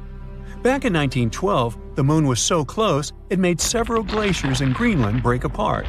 Massive chunks of ice that broke off from the glaciers started floating south. The supermoon event came just 6 minutes after a spring tide. During new and full moons, the alignment of the moon, the Earth, and the Sun makes their combined gravity reach its peak. And the day before, our planet had come the closest to the Sun that year, which made the gravity even stronger. This mixture of events created perfect conditions for one of the most powerful tides in history. It created the perfect conditions for the icebergs breaking off from Greenland's glaciers to move freely. Opponents of this theory say that the difference in tidal force wasn't actually that big, and it couldn't have been the main cause of the sinking. The iceberg tore down the side of the ship, leaving a huge opening in the hull. It wasn't a continuous rip, and damage was caused in several places. Some experts believe the ship would have survived the iceberg if it had hit head-on. The Titanic had watertight compartments designed to prevent flooding in case of a collision. Only the first 3 or 4 of these compartments would have been flooded. This could have helped save a lot of lives. Supporters of this theory put the blame for the disaster on First Officer William Murdoch. Huge, fast-moving ships don't just turn in a matter of seconds like a speeding car. It takes minutes. When Murdoch realized the collision was inevitable, he tried dodging left to avoid a direct hit. But despite his efforts, the ship still collided with the iceberg. You know the rest. "I'll never let go, Jack. I'll never let go," said Rose. Then she did let go, and the whole movie theater burst into tears. It happened when Titanic came out in 1997. Alright, who am I kidding? It's really hard not to cry when you watch this scene for the 10th, 20th, and 50th time almost 30 years later. But did this great love story happen in real life? Or did James Cameron just invent it for some good drama? As much as I don't want to disappoint you, Jack and Rose never fell in love on board the real Titanic. There was a real J. Dawson on the luxurious ocean liner, but he was a crew member, and his full name was Joseph. The real-life inspiration for Rose was the American artist Beatrice Wood. James Cameron came across her biography while he was working on the first draft of the script and decided to bring her love for art and family background into the story. It doesn't mean that the movie is completely off when it comes to historical accuracy, though.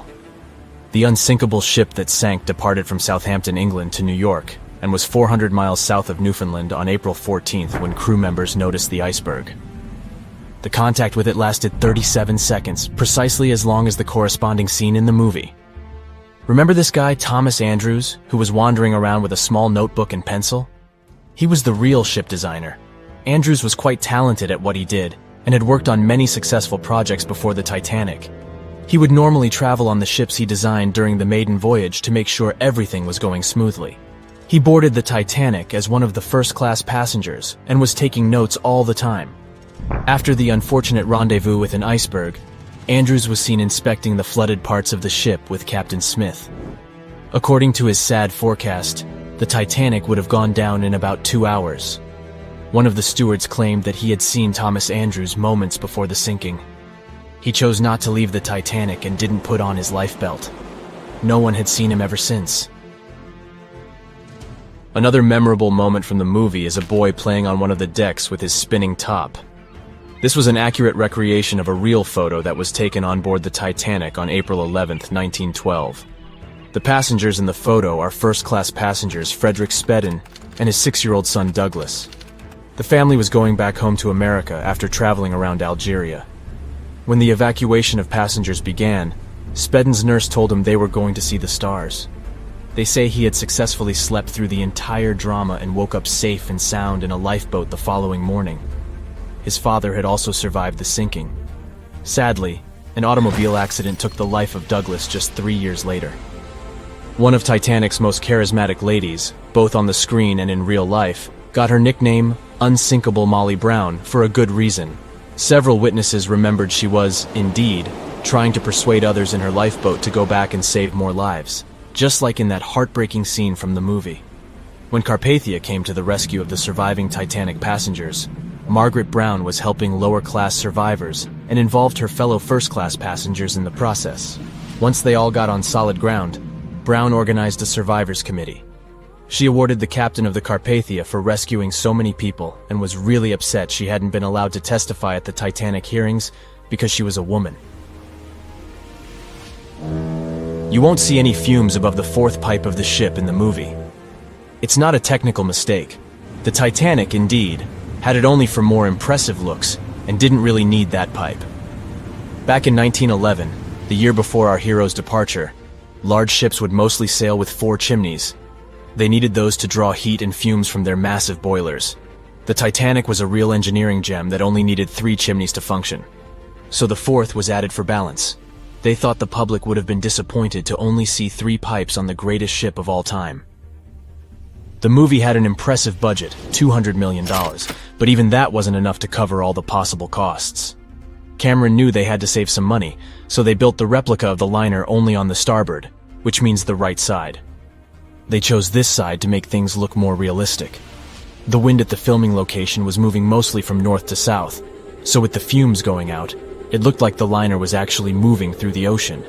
But if you remember one of the first scenes with the Titanic departing from Southampton and people waving, you'll understand why the crew had a problem with it.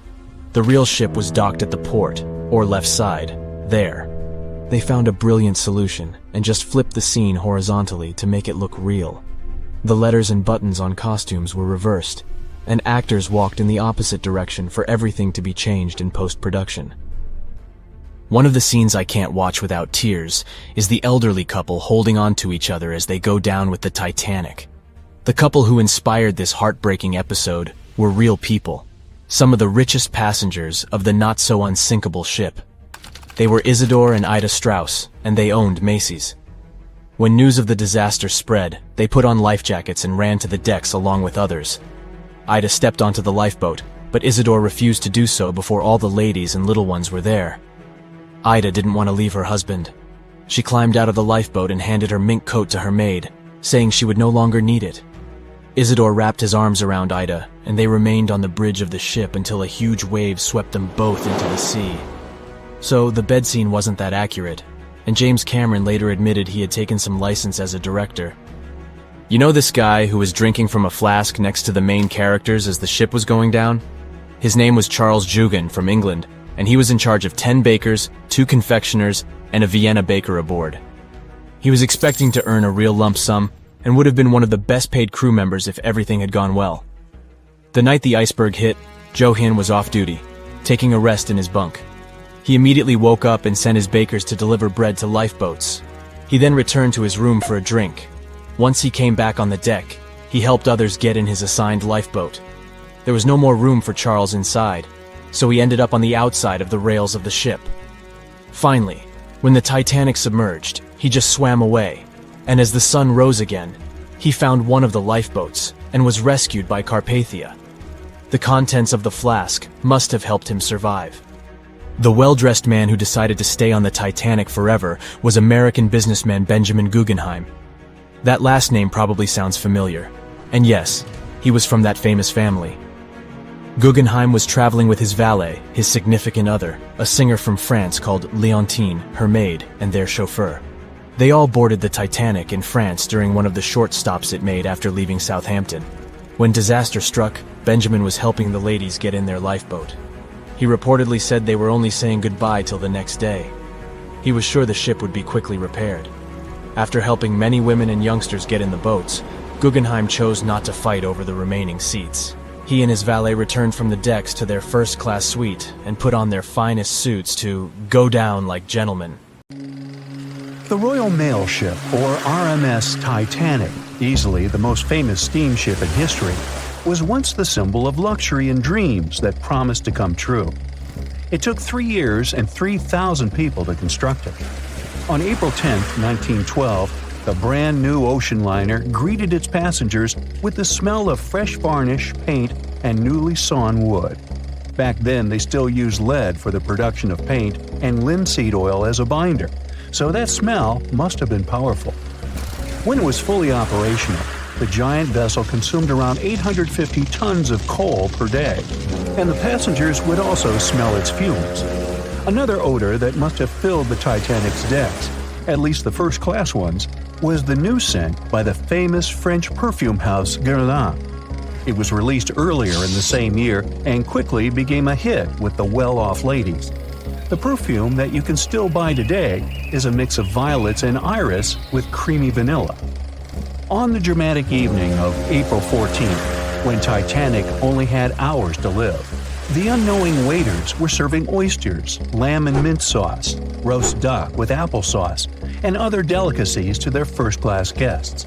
The second class was filled with the smells of curried chicken, spring lamb, and roast turkey.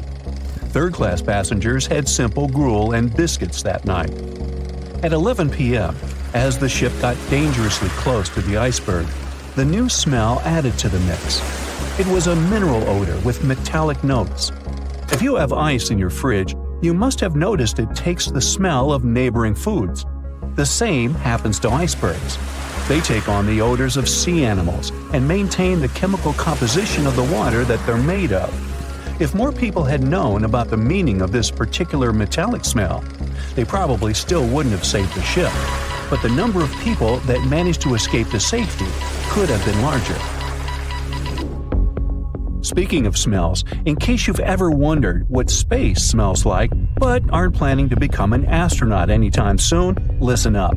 You can try out Ode to Space, an aroma that was designed by NASA decades ago. The idea of the perfume was to help astronauts prepare for their encounters with space at all levels during their training. But hold on a second, space is a vacuum, so it technically shouldn't have any smell. Yet, astronauts who have been out there remembered it as a pleasant metallic odor, something like the smell of welding fumes or burnt gunpowder. They could smell it on their spacesuits after coming back into their spacecraft. We can also guess what other planets smell like based on what their atmospheres are made of. Venus has clouds of sulfuric acid in its atmosphere, so it must smell like rotten eggs. Mars and Uranus also smell like rotten eggs, by the way. Each of the layers of Jupiter's atmosphere is made up of different chemicals.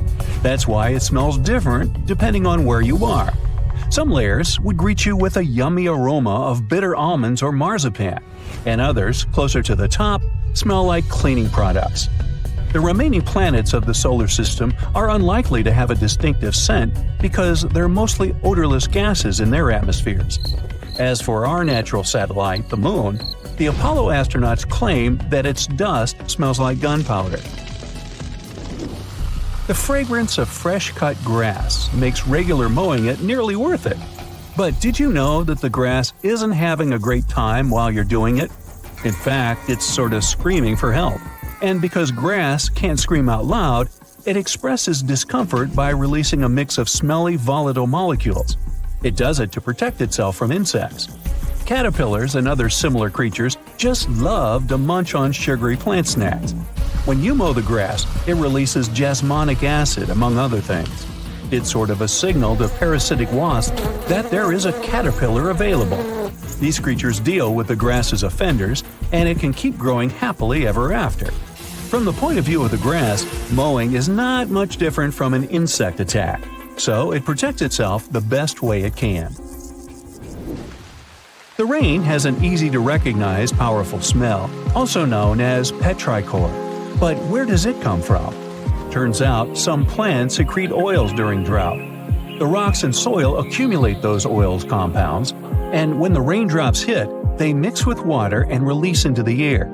Sometimes these oils combine with chemicals produced by bacteria living in the soil. The result of this cooperation is a musky odor you can smell in the woods or in your garden when you turn over the wet soil. Ozone also adds to the smell of rain, especially after thunderstorms. It happens when a lightning bolt's electrical charge splits oxygen and nitrogen molecules in the atmosphere, and they later recombine into ozone. One theory says we enjoy the aroma of rain so much because it's imprinted in our brains. Different cultures have always associated rain with something positive, and we could have inherited that perception. Now, chocolate fans, of which I am one, this is for you. There are flowers that smell exactly like your favorite tree. It's a product of a tropical plant, after all, and since it's impossible to recreate the exact magical scent chocolate has in a perfume, you can plant some chocolate flowers, also known as the green eye lyra leaves, in your garden. These flowers look like daisies with yellow petals around a deep red center. When you pick its petals, the flower releases the delicious smell we all love so much.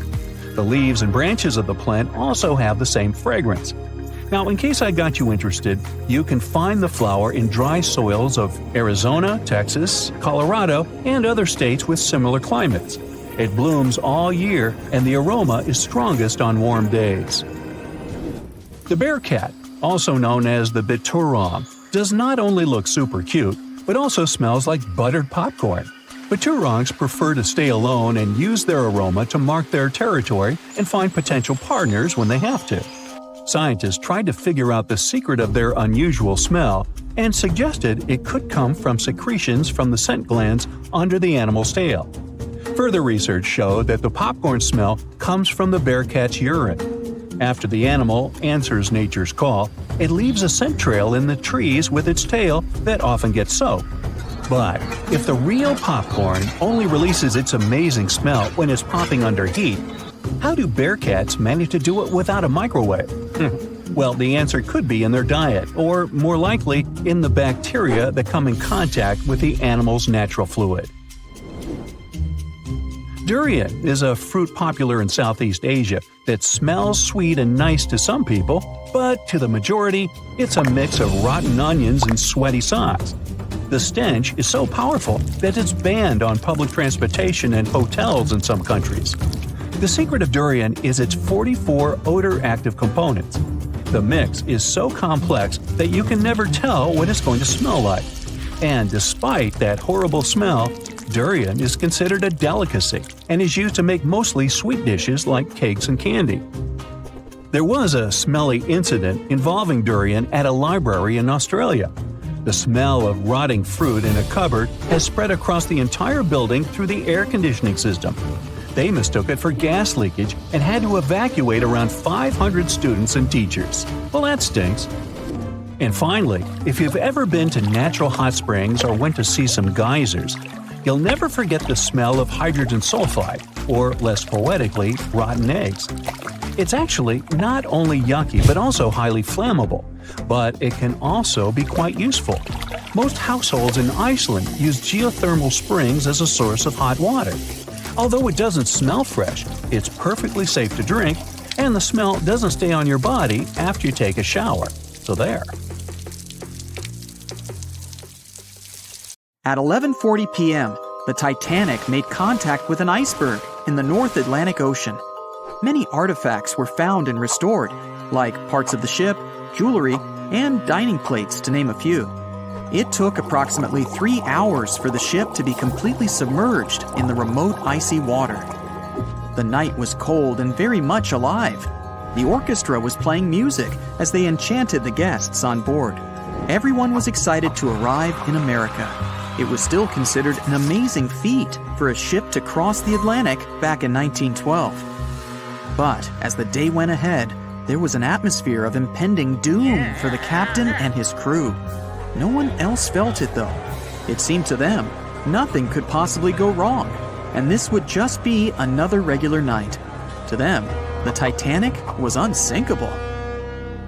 The last thing on your mind when thinking about the Titanic is the mail crew. Yes, there were mailmen on board delivering mail to America. It may seem like a pretty mundane occupation, but there was a very tough test to pass in order to be accepted on board. And only a few top candidates would qualify, and those few would get shortlisted and accepted. John Starr March, an American, was one of these mailmen, earning between $1,000 to $1,500 a year working on the Titanic. Back in 1912, this was considered to be a lot of money. They were not officially part of the ship's crew, since the mail crew was placed near the third-class quarters. But given their influence and resistance, they were eventually moved and given a private dining area. March got this job since he needed the money to support his family. He found a perfect way to earn some big bucks, working on a large ship traveling across the ocean. He was 51 at the time and came from New Jersey. Sadly, he was on board when the ship sank and didn't make it. But they recovered a pocket watch that gives us a little insight into what happened that fateful evening.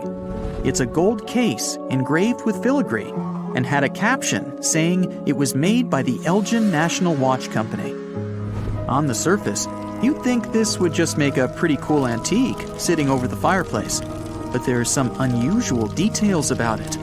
There are obvious signs water seeped beneath the glass, and the black arms of the watch indicate the time to be exactly 1:27. It leaves us wondering why the clock stopped at this precise hour. What was the owner doing? The mail clerks were operating a fully functioning and efficient mail sorting facility on board the Titanic. This wasn't something you'd come by often on a cruise ship, since typical ocean liners use closed mail bags to transport the mail from one port to another. But the mail sorting facility on the Titanic allowed passengers to send out postcards whenever the ship docked in transit zones in Ireland and France. According to reports, people started heading back to their rooms at around 11 p.m., but some of them were still hanging around and enjoying their night. The 5 mailmen were celebrating a colleague's birthday in their separate dining room. 5 minutes before impact, crew members spotted the iceberg and rang the bell 3 times as a warning that something was ahead of the ship. They gave orders for the Titanic to move left, or, as they say in the biz, hard a starboard, to make the engines reverse.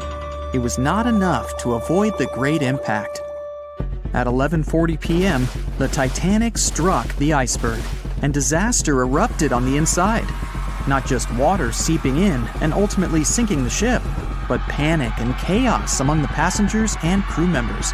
Captain Smith reached the deck and was informed that the Titanic had hit an iceberg. And at the same time, the mailroom began filling with water.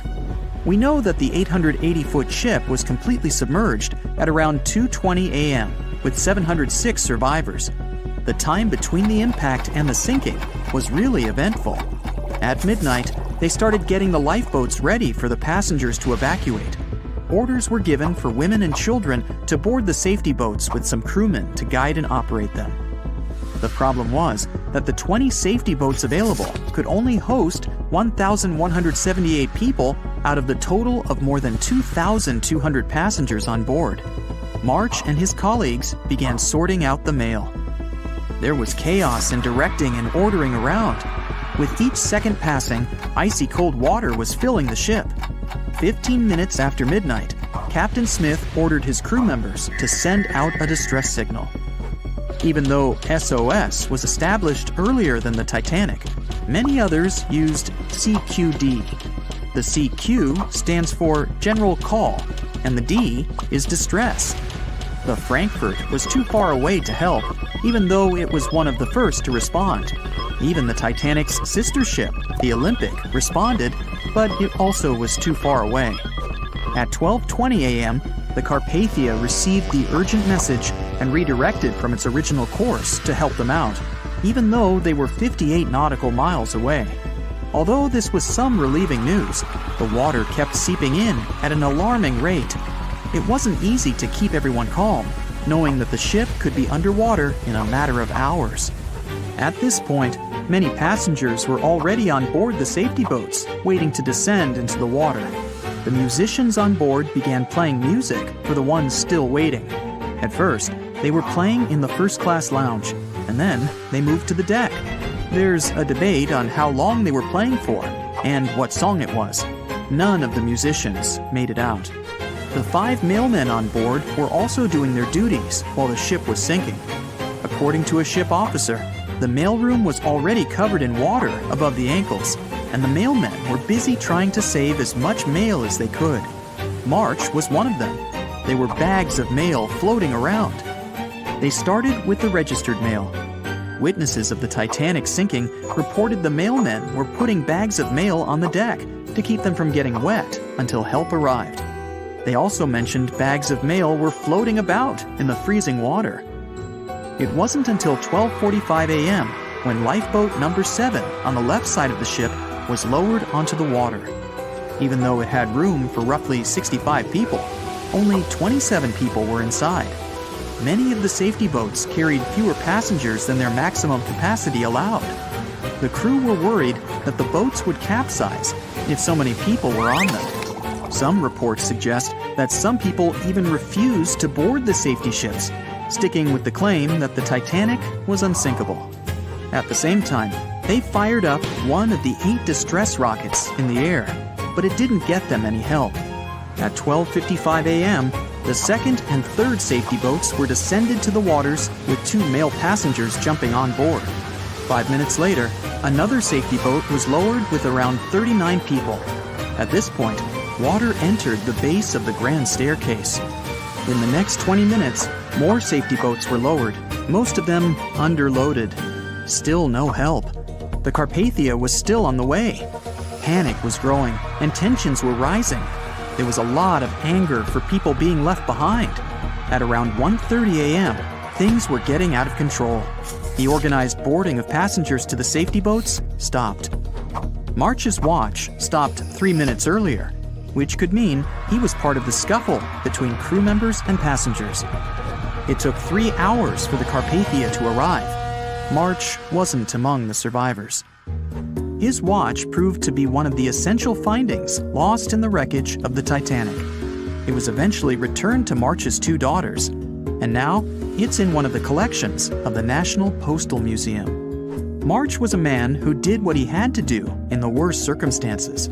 Time was a precious commodity for the people on board the ship, and this watch proved valuable to learn more about the tragic yet inspiring stories of the Titanic. Everyone knows the story of the Titanic, but not many people know that Titanic had 2 sister ships, and that on the night of its sinking, one of them was rushing to help but didn't make it in time. Bad luck seemed to follow the trio of ships, but each one of them had glorious moments that live in the minds of those who sailed in them. Keep on watching to discover a story of awe, ingenuity, and ill fate. And don't forget to click the subscribe button and turn notifications on to join us on the bright side of life. You know how the iceberg hit the Titanic, how the band played to the end, and how the whole tragedy unfolded, but before it happened, it would have seemed an impossibility for such a ship to meet the end it did. None of that could have been foreseen by White Star Line, the company who built the Titanic, who had high hopes for what the unsinkable ship and its sister ships, the Britannic and the Olympic, would accomplish. The Olympic was the first of the trio to make sail on June 11, 1911, heading towards New York. The sheer size of it would wow the crowds. The Olympic's maiden voyage went without incident, and a crowd of 8,000 people in New York got to explore its luxurious accommodations while it was docked there. There were high expectations for the massive ship, but just around 2 months later, the Olympic crashed with the HMS Hawke. The Hawke got the brunt of the damage, as the bow was left flat as a pancake. After the crash, the Olympic made its way slowly back to Belfast, where the Titanic was being constructed. On the dock, people could see the 2 enormous ships side by side, as parts of the Titanic were used to put the Olympic back in shape. A rare sight to behold. And on April 14, 1912, the Titanic hit an iceberg, and minutes later, the crew radioed nearby ships for help. That night, the Olympic was returning from New York when it received the distress signal. The ship turned around and rushed at full speed towards the Titanic, but they were so far away that they would have arrived next night. At some point during the early hours of April 15, 1912, the crew of the Olympic decided they wouldn't make it in time and stopped course. The survivors of the Titanic were eventually rescued by the Carpathia. Olympic was set up with lifeboats for all crew and passengers after the Titanic sank. It went from having 20 lifeboats to 64. Changes were also made to the watertight bulkheads, and an extra hull to construct a type of double hull was installed. It was determined that a double hull would have kept the Titanic from sinking. For several years, Olympic was used in the war effort against Germany. Throughout the years, Olympic carried over 200,000 passengers, which included thousands of Americans fleeing from Europe and troops battling during World War I. One of the most significant moments for this ship was when it struck a German submarine and sank it. It was discovered that the submarine was preparing to fire a torpedo on the Olympic before Olympic rammed it. The Olympic ended up sailing the seas for 3 decades, which earned her the nickname of the Old Reliable, despite some previous accidents. It went on to help the survivors on the HMS Audacious when it was sinking, and do what it couldn't for its sister, Titanic. Eventually, bad luck caught up with the Olympic. The ship crashed with the Nantucket Lightship, and the crash signaled the beginning of the end. Beaten up, and after years of service, the Olympic was demolished and scrapped for parts. The Old Reliable saw many years of service and thousands of passengers, but the Britannic's journey was shorter-lived. When the Titanic sank, White Star Line was faced with a problem, since they already had another enormous ship in the works. White Star Line began construction on the HMHS Britannic on November 30, 1911, around 4 months before the Titanic sank. Although the Britannic was the youngest of the trio of ships, having been constructed last, it was also the biggest. They intended to name it Gigantic, but after the Titanic's disaster, they changed the name to Britannic, since they considered it to be a lucky name.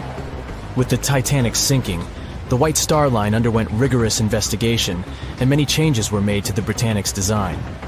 The Britannic looked very similar to the Titanic, and it had what was at the time the largest marine turbine in the world, able to reach faster speeds than the Olympic.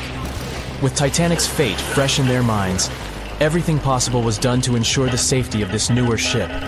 The Britannic was eventually launched on February 26, 1914, almost 2 years after Titanic met its end. After the Titanic's disaster, the White Star Line wanted the Britannic to redeem their name. The Britannic was on its way to becoming a successful ship. It transported passengers for over a year and a half when the British government requisitioned it and turned it into a hospital ship during the beginning of World War I. The ship became an even more impressive sight to look at. It was painted all white, with enormous red crosses on its side to indicate it was a hospital ship. One of the ship's surgeons, Dr. J.T.H. Beaumont, thought of it as the most wonderful hospital ship that ever sailed the seas. It could treat as many as 3,309 patients at once. This is how the Britannic became His Majesty's Hospital Ship, or HMHS Britannic. Though the sight of this magnificent ship must have put a smile on a wounded soldier's face or two, the Britannic didn't operate for long. Just a year after it was turned into a hospital ship, the Britannic was making its way through the Aegean Sea to pick up wounded soldiers, when it was struck by a loud explosion. The passengers didn't know what had happened, but headed to the deck to disembark. It is unclear what hit the Britannic, but the general consensus is that it was struck by a mine left by a German U-boat, though some still believe a torpedo hit it. The captain tried to move the ship to a beach close by, but the ship was sinking fast. In the desperation, against the captain's orders, several crew members launched lifeboats and disembarked.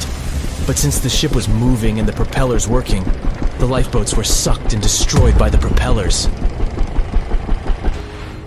Though so much effort had gone in to ensure the Britannic was safer than the Titanic, whatever explosion occurred left the Britannic in the same dire condition as the Titanic in just 10 minutes.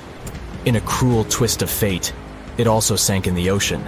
Unlike Titanic's enormous death toll, only 30 people perished in the sinking of the Britannic, and over 1,000 survived. So many people survived because the accident happened in the morning, when the temperature of the water was warmer and the Greek island Kea was close by to offer help. In the end, the Britannic only sailed the seas for over 2.5 years. The bad luck that followed the Titanic and the Britannic and the accidents and demise of the Olympic was remarkable. But what was most impressive is that there was a woman who sailed on all 3 ships and survived. Violet Jessup was a crew member and nurse aboard the ships. She was there when the Olympic collided with the HMS Hawk in 1911 and disembarked safely. 2 years later, she escaped the sinking of the Titanic in lifeboat number 16, and she showed some women it was safe to board the lifeboats. You'd imagine that would be enough to keep her from ever getting on a boat again, but not for her. A few years later, she served as a nurse in the Britannic while it was used as a hospital ship. When the explosion occurred, Violet jumped overboard, was pulled under by the water, and hit her head on the keel but survived. Can you imagine her experience? She must have had nerves of steel. All in all, the trio of ships saw journeys of triumph and tragedy. Ill fate might have followed them, but all the survivors were left with incredible stories to tell. So tell us, Brightsiders, would you have liked to have seen any of these ships in real life? Let us know in the comments section. Don't forget to give this video a like, share it with your friends, and click subscribe to stay on the bright side. No one could ever have imagined that the unsinkable Titanic would collide with an iceberg, except for one man, William Thomas Stead. Well, not directly, of course. It's not like he jolted out of bed one day, envisioning the fall of the Titanic. Rather, he wrote an empowering short story called How the Mail Steamer Went Down in Mid-Atlantic by a Survivor on March 3, 1886, 26 years before Titanic sank. Okay, let's do a super quick recap. Titanic was traveling from Southampton to New York in April 1912 in the North Atlantic. The ship hit an iceberg, and less than 3 hours later, it was completely underwater. Out of 2,208 people on board, just 706 survived due to the limited number of lifeboats and icy cold water. Another passenger ship, Carpathia, heard the distress call, picked up the survivors, and brought them safely to New York. The short story William Stead wrote was about Thomas, a British sailor, who got on a passenger liner bound for the U.S. At one point, the protagonist realized there weren't enough lifeboats for everyone on board the ship in case something happened. A couple of days later, heavy fog covered everything in sight. Luck was not on the liner's side, and it collided with a stray ship, just like Titanic struck an iceberg. Only 200 out of the 916 people made it safely to the U.S. The main character managed to survive by jumping into the water and climbing into one of the lifeboats. Now, you'd think that the story riled up everyone in the industry to add extra lifeboats on ships. But sadly, it received very little attention when it was published. Even more tragically, William Thomas Stead was on Titanic when it sank, and he didn't make it. The survivors who knew Stead mentioned that he had always been cheerful and had loved to chat during meals. He complimented the ship's design and how sturdy it was. Witnesses also talked about how he had been helpful when the ship had been sinking, having given his life jacket to someone else. He was a journalist by profession and was on his way to New York for a ceremony. One of his most important contributions to modern journalism was the use of illustrations in every newspaper article. He also introduced newspaper interviews, and they're still used to this day along with illustrations. But this story wasn't the only published work that predicted the disaster.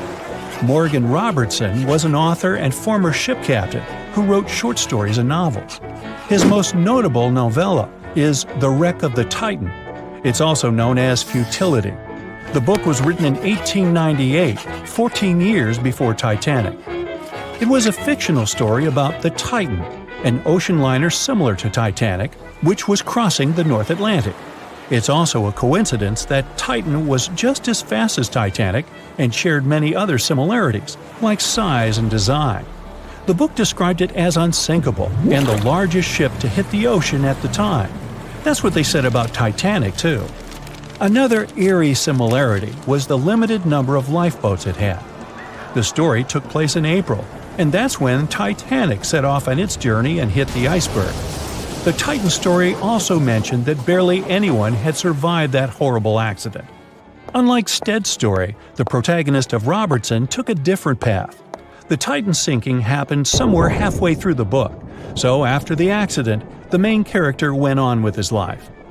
The book was brought back into the spotlight after the Titanic disaster. How could someone describe the events that took place almost a decade later so accurately? Many started to believe Robertson could see the future.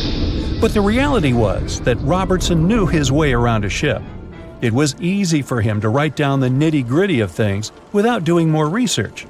Realistically, one of the biggest threats for ships at that time was hitting an iceberg or colliding with other ships. The next story sounds somewhat mysterious. Once, Alex Mackenzie heard a voice that warned him not to board Titanic.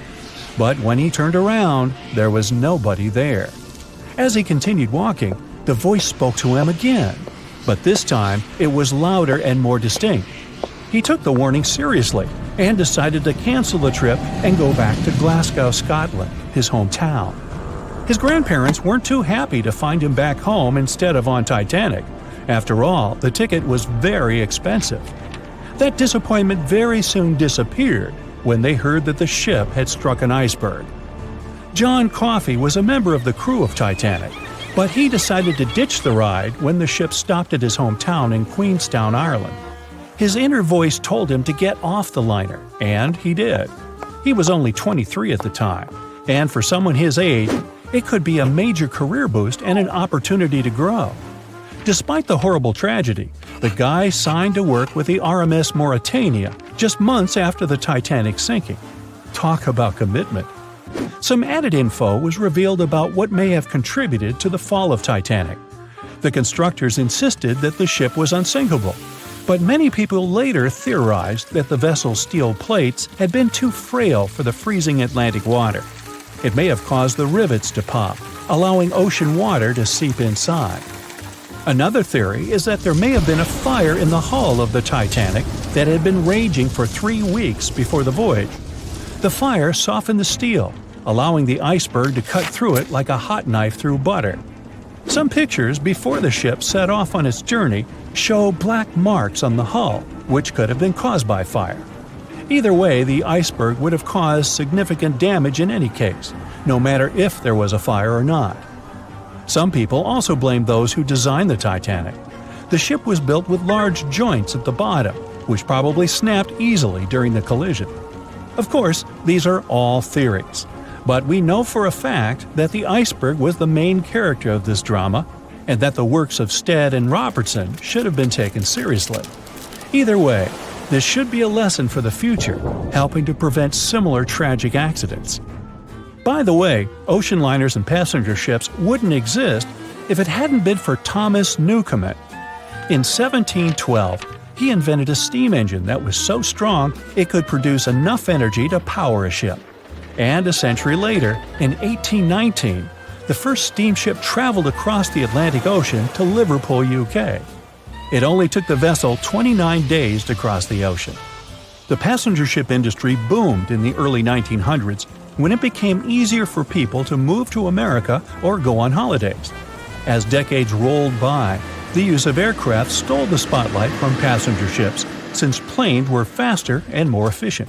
Nowadays, it's quite rare for a passenger ship to collide with anything in open water. Modern technologies can detect anything that can pose a threat and even predict stormy weather. Cruise ships these days are giants compared to the vessels of Titanic's era. Modern ships can carry almost twice the number of passengers and have amenities folks back then could only dream of. Most cruise ships these days have several restaurants to choose from, multiple swimming pools, and game rooms to catch a break. If you're in the mood for some fun, you can watch live performances. Don't forget about the helicopter pad, because why not? Don't worry if you start feeling unwell. The in-house doctors are always there to help any passenger in need. And these ships are only going to get bigger. Putting Titanic and a modern cruise ship side by side is like comparing a Corgi to a Doberman.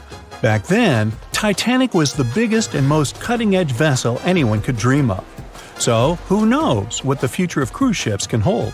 We might even have entire cities floating around. That would be a really big boat. On April 10, 1912, the RMS Titanic set sail from England. But this wasn't the launch of a regular ship. The Titanic was the largest liner ever built at the time. It was 882 feet long. That's nearly the size of 3 soccer fields. And measured from the hull to the top of the smokestacks, the ship was an impressive 175 feet tall. That's the size of a 17-story building. Deemed unsinkable, it took 3,000 workers almost 3 years to build. But a mere 4 days into its very first voyage, at 11:40 p.m., the ship collided with an iceberg and was lost beneath the waves of the Atlantic Ocean. It took the liner only 2 hours and 40 minutes to sink.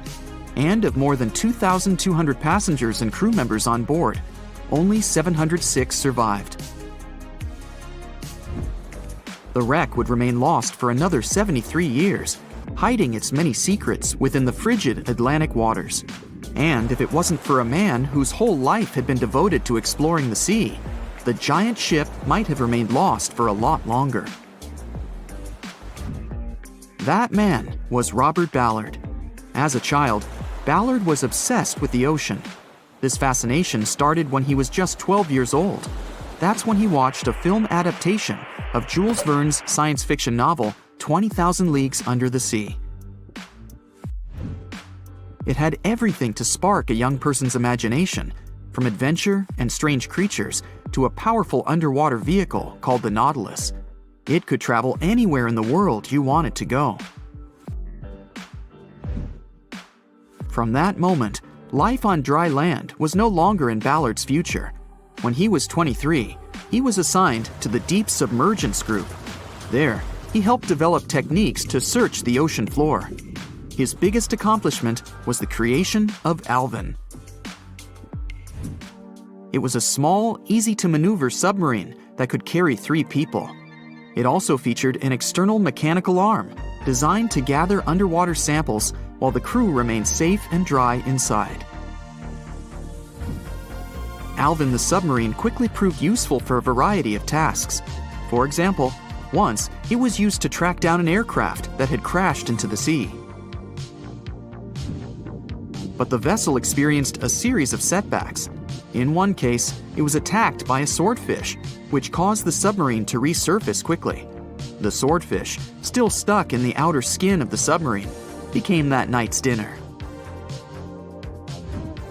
And in October 1968, the submarine was being lowered into the water when the cables holding it snapped, sending it careening into the ocean, along with 3 crew members on board. And because the small vessel was still open, it immediately filled with water and quickly began to sink. Luckily, the crew managed to escape, but Alvin was gone. Bad weather hampered multiple attempts to recover the vessel. It wasn't until the following year that it was finally returned to the surface. In time, Alvin would be improved.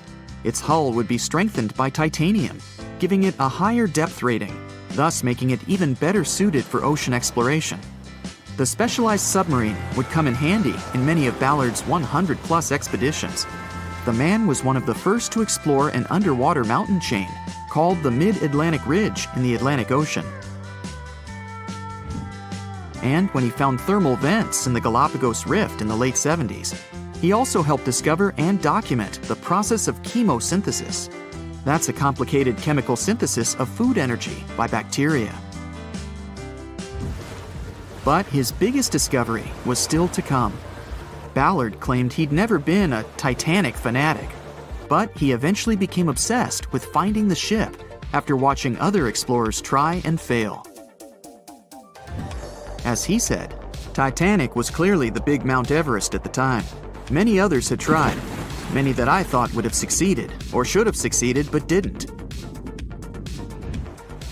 Ballard began thinking about finding the ship as early as 1973, and 4 years later, he actually made an attempt. He used the deep-sea salvage vessel Sea Probe, which was a drill ship equipped with cameras and sonar. But he was forced to give up when the drilling pipe broke. It just wasn't his time. In the early 80s, a Texas oil man named Jack Grimm tried to find the wreck on 3 different occasions. Once, Grimm was actually right over the Titanic, but his equipment failed to detect it. That's what we call extreme bad luck. Ballard was just biding his time. He needed a plan and some help. The first issue was getting down to the bottom of the Atlantic. The furthest down he had ever traveled before was 20,000 feet, and this trip took him 3 hours, and that didn't include the way back up. Ballard knew he could use Alvin, already enhanced with a titanium hull to withstand the pressure of the ocean. But he also needed something that didn't require him to actually go down with it. An unpiloted remote-controlled submarine would be ideal. But first, he would have to create one. He reached out to the authorities, hoping they would provide funding for his project. And though officials had no interest in the Titanic, they were willing to help. But there was a catch. Ballard had to first focus on tracking down 2 submarines, the Thresher and the Scorpion, which had sunk to the bottom of the Atlantic Ocean in the 1960s. The authorities were hoping to study them to find out why they had sunk in the first place. They also wanted to know if they could be recovered or if it was safe to leave them on the ocean floor. Only when he had successfully completed this task would he be free to use any remaining time on his contract to find the Titanic. With no other options for funding, Ballard took the offer. He got to work. First, he created 2 new devices. Argo was an unpiloted deep-towed undersea video camera sled. It was designed to take photos and record videos from a series of cameras mounted on it. It could work at depths of up to 20,000 feet, and it could also explore nearly 98% of the ocean floor. Argo was supposed to be tethered to a boat. As the boat moved, Argo would be pulled behind, floating just above the ocean floor. The camera would then transmit images to the surface. The second device was a small robotic vehicle called Jason Jr. It was also controlled remotely, which allowed the crew inside a submarine, like Alvin, to get closer to and photograph underwater objects. Ballard was now ready. He knew he had to find those submarines quickly, and it didn't take him long. Much to his relief, the search was relatively simple, and he was able to fulfill his obligations with 12 days to spare. With almost 2 weeks to devote to finding the Titanic, he set out to explore the ocean. He focused the search close to Newfoundland, Canada, pulling Argo along the ocean floor and reviewing the images it collected.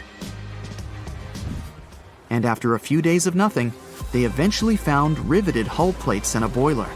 Could this be it? The next day, a ship's large bow was revealed. On September 1st, 1985, Ballard and his fellow crew members realized they had finally found the infamous ship.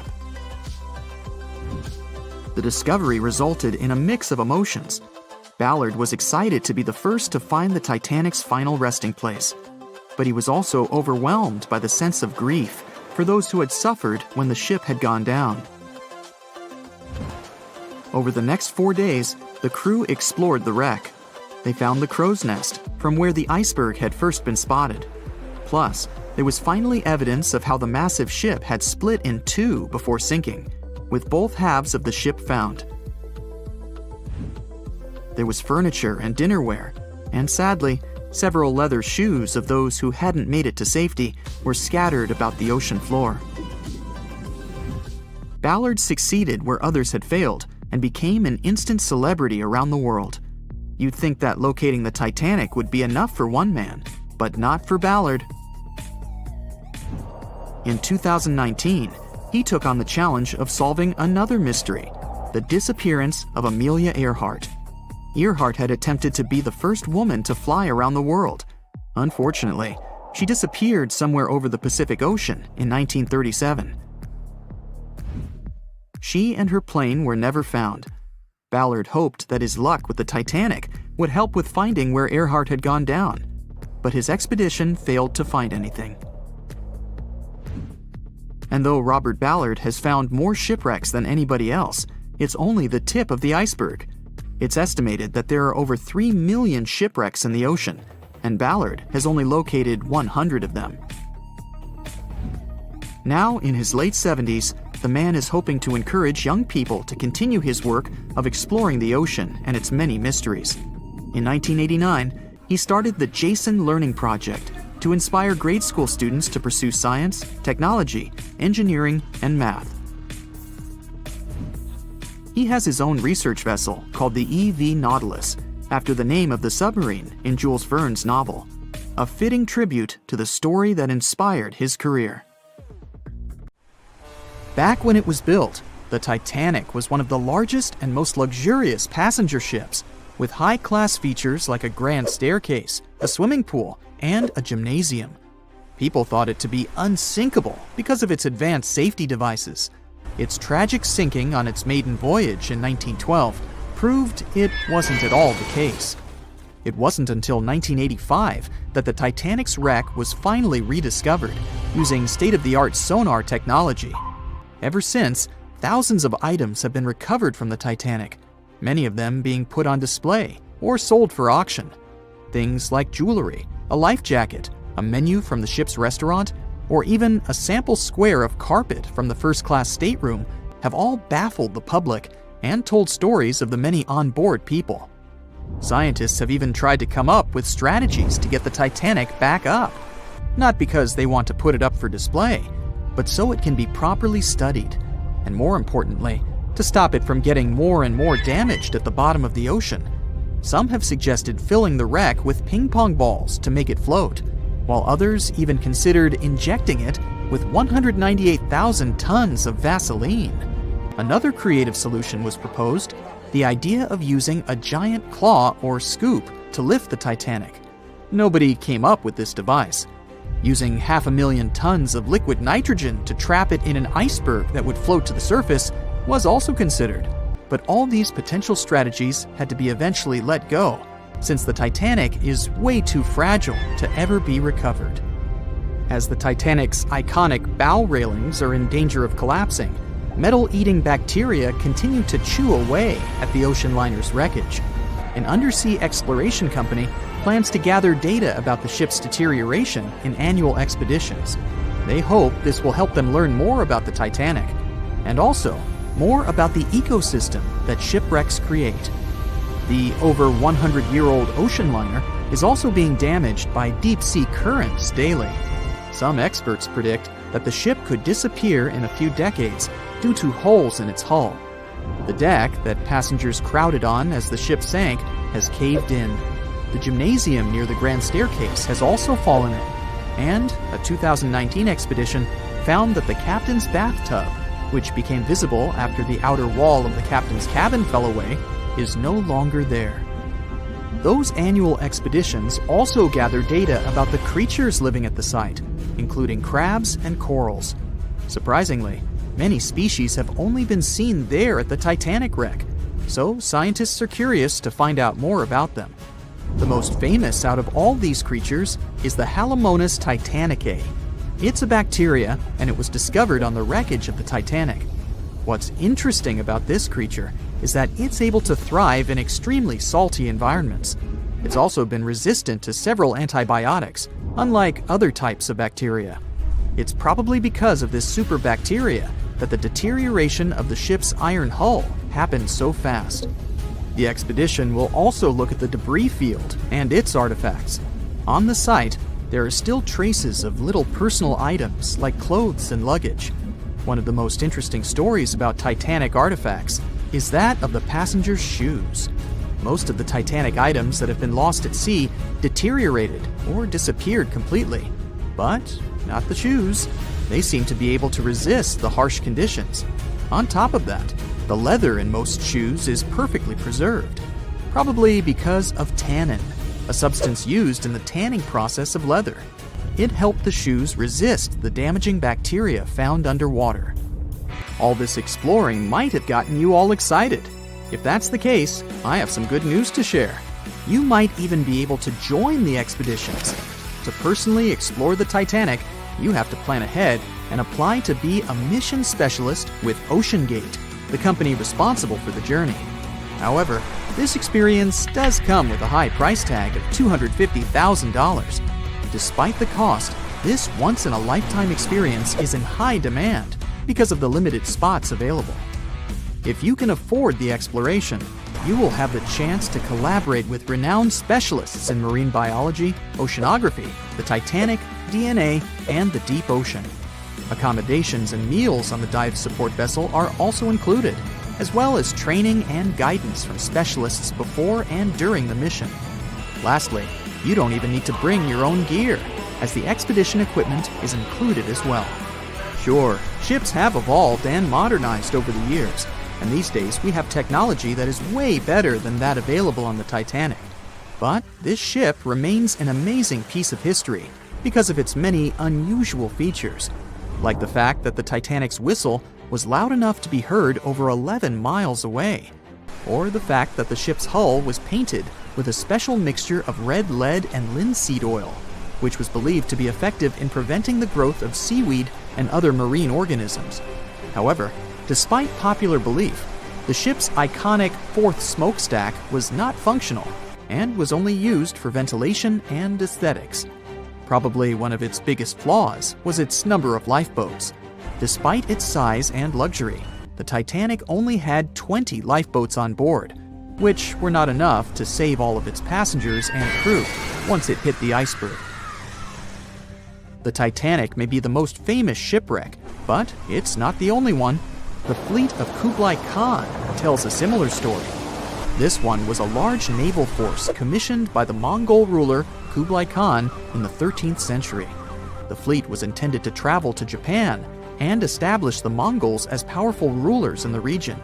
However, in 1281, the fleet was supposedly caught in bad weather and was seriously damaged, with many ships being destroyed.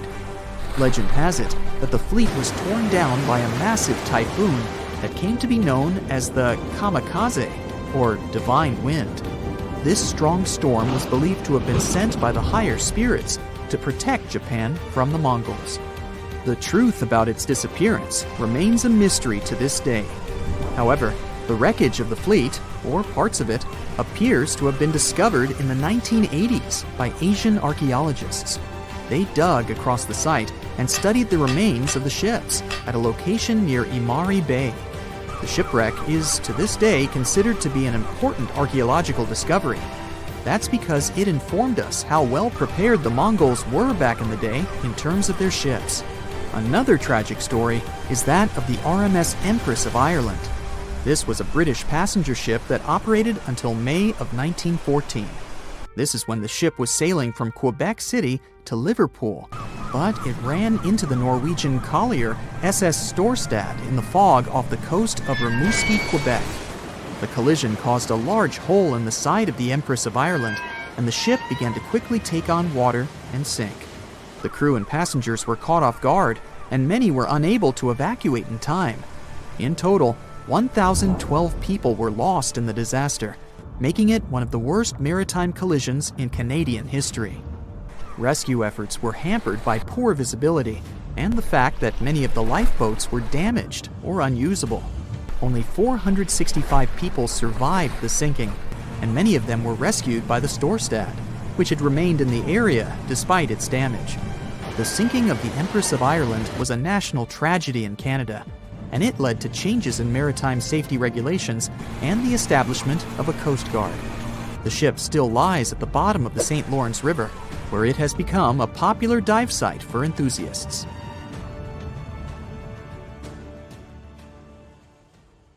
The year was 1854, and the SS Arctic, the fastest passenger liner of its time, set out to cross the Atlantic. As it sailed through the misty veil, it slowly disappeared into the unknown. The Collins Line, an American shipping company, was started in 1818 and only began seriously trading in the transatlantic by 1835. Its steamships crossed the Atlantic from Liverpool to New York within just 10 days. Doesn't sound like a great speed today, I know, but back then, the same thing took other ships several weeks. Light on the water with their wooden hulls, powering through with a strong steam engine, those steamships were the favorite choice for many high-profile people. What could go wrong with such an advanced ship, they thought. This reminds me of some other ship everyone believed to be unsinkable. But anyway, back to the Collins Line. It grew to be a serious contender on transatlantic routes, with only one other competitor, the Cunard's Line. It was a British company also aiming to be the main force through the Arctic Passage. In 1835, the company received a new ship that traveled to Liverpool and came back to New York with the largest cargo ever at that time. From then, the Collins Line was steadily growing. It seemed like there would only be future successes for it. Unfortunately, their lavish ships became costly to run with the amount of coal used.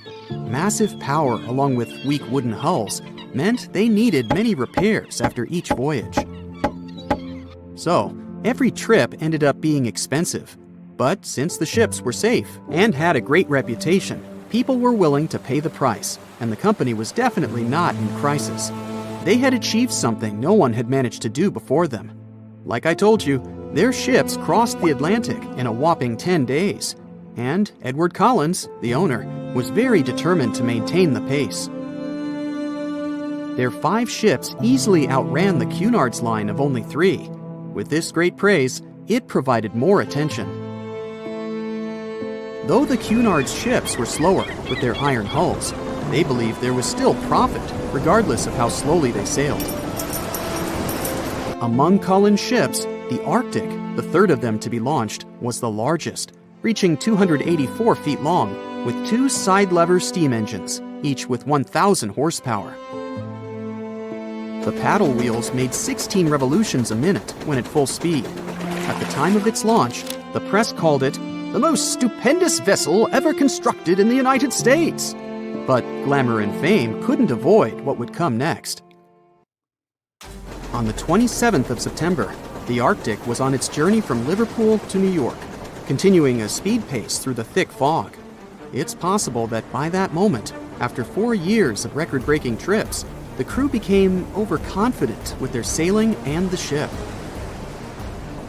Going only 50 miles from Newfoundland, they carelessly continued through the fog with no radio contact, sonar, or any other form of identifying objects, equipped only with Morse code. A smaller ship, the SS Vesta, which operated as a fishing vessel, often worked around Newfoundland. It was passing through the same path as the Arctic and crashed into its side. Shocked by the collision, the captain of the Arctic offered help to the much smaller Vesta, but it was soon clear that the damage that seemed minor on the Arctic was far worse. Beneath the waterline, a hole was letting water into the hull. The cost of the much faster wooden hull now seemed less valuable. They steered toward land, trying to plug the holes, but they weren't doing so well, and the seawater continued to pour in, filling up higher and pushing the ship down. And finally, once the engine room was full, it put out the boilers, taking away the massive power the Arctic was once legendary for. They moved slowly until coming to a complete stop. The ship continued to sink, and the order was to abandon it. At the time, maritime law allowed for the Arctic to carry only 6 lifeboats, only capable of saving 180 people. The crew and some of the passengers managed to push their way aboard and took most of the seats on those boats. Things were pretty wild, and everyone forgot about their manners, not letting the ladies and the youngest ones board first. It took 4 hours for the Arctic to sink. 150 crew and 250 passengers were on board. Those that weren't able to find a lifeboat made a desperate attempt to build their own rafts from parts of the ship. 2 days later, only 3 boats made it safely to the shore. The other 3 were never found. Believe it or not, the rescue party also saved some people that had been clinging to the wreckage for 2 days. Unlike the crew, the captain went down with the Arctic, but amazingly survived. He would be only one of 85 people that made it out of the 400 on board. When the news arrived 2 weeks later, the public responded with great sadness to the losses. Great anger soon followed towards the poor safety measures in the crew. The press published demands to change the laws for more lifeboats. It only made sense to have enough for every person on board a ship. But they ignored those requests. This neglect would lead to more disasters in the future. Enough lifeboats would only come into maritime law some 60 years later, after the disaster of the Titanic. Edward Cullen's wife and 2 children were also aboard the ship and didn't return. He was heartbroken, but didn't stop running his business. The Collins line still had a reputation to uphold, the biggest, fastest, and most luxurious on the Atlantic. Edward Collins would now build an even better ship than any other. It was named the Adriatic, and it was the largest ship in the world, 354 feet long. With 2 alternating steam engines that had never been built of this size. These steam engines at the time were at the height of engineering, though today you can only see them in models and toys. With the new addition of 2 masts, the Adriatic would also be able to sail if needed. Luckily, they made some lessons from the disaster of the Arctic. But before their new ship, the Adriatic, was built, another disaster had occurred. The sister ship of the Arctic had also sunk. They believed this second ship was desperate to stay in front of the Cunard's line and hit an iceberg somewhere during the race. This weird contest took the lives of 141 people. The desperation of Collins and his weakly built hulls pushed the company towards bankruptcy in 1858. The newly built Adriatic, costing over $1 million, had only made 1 voyage in the end. And even that voyage was considered a disaster. The ship collided with a tugboat. It still managed to finish its maiden voyage at a suitable time.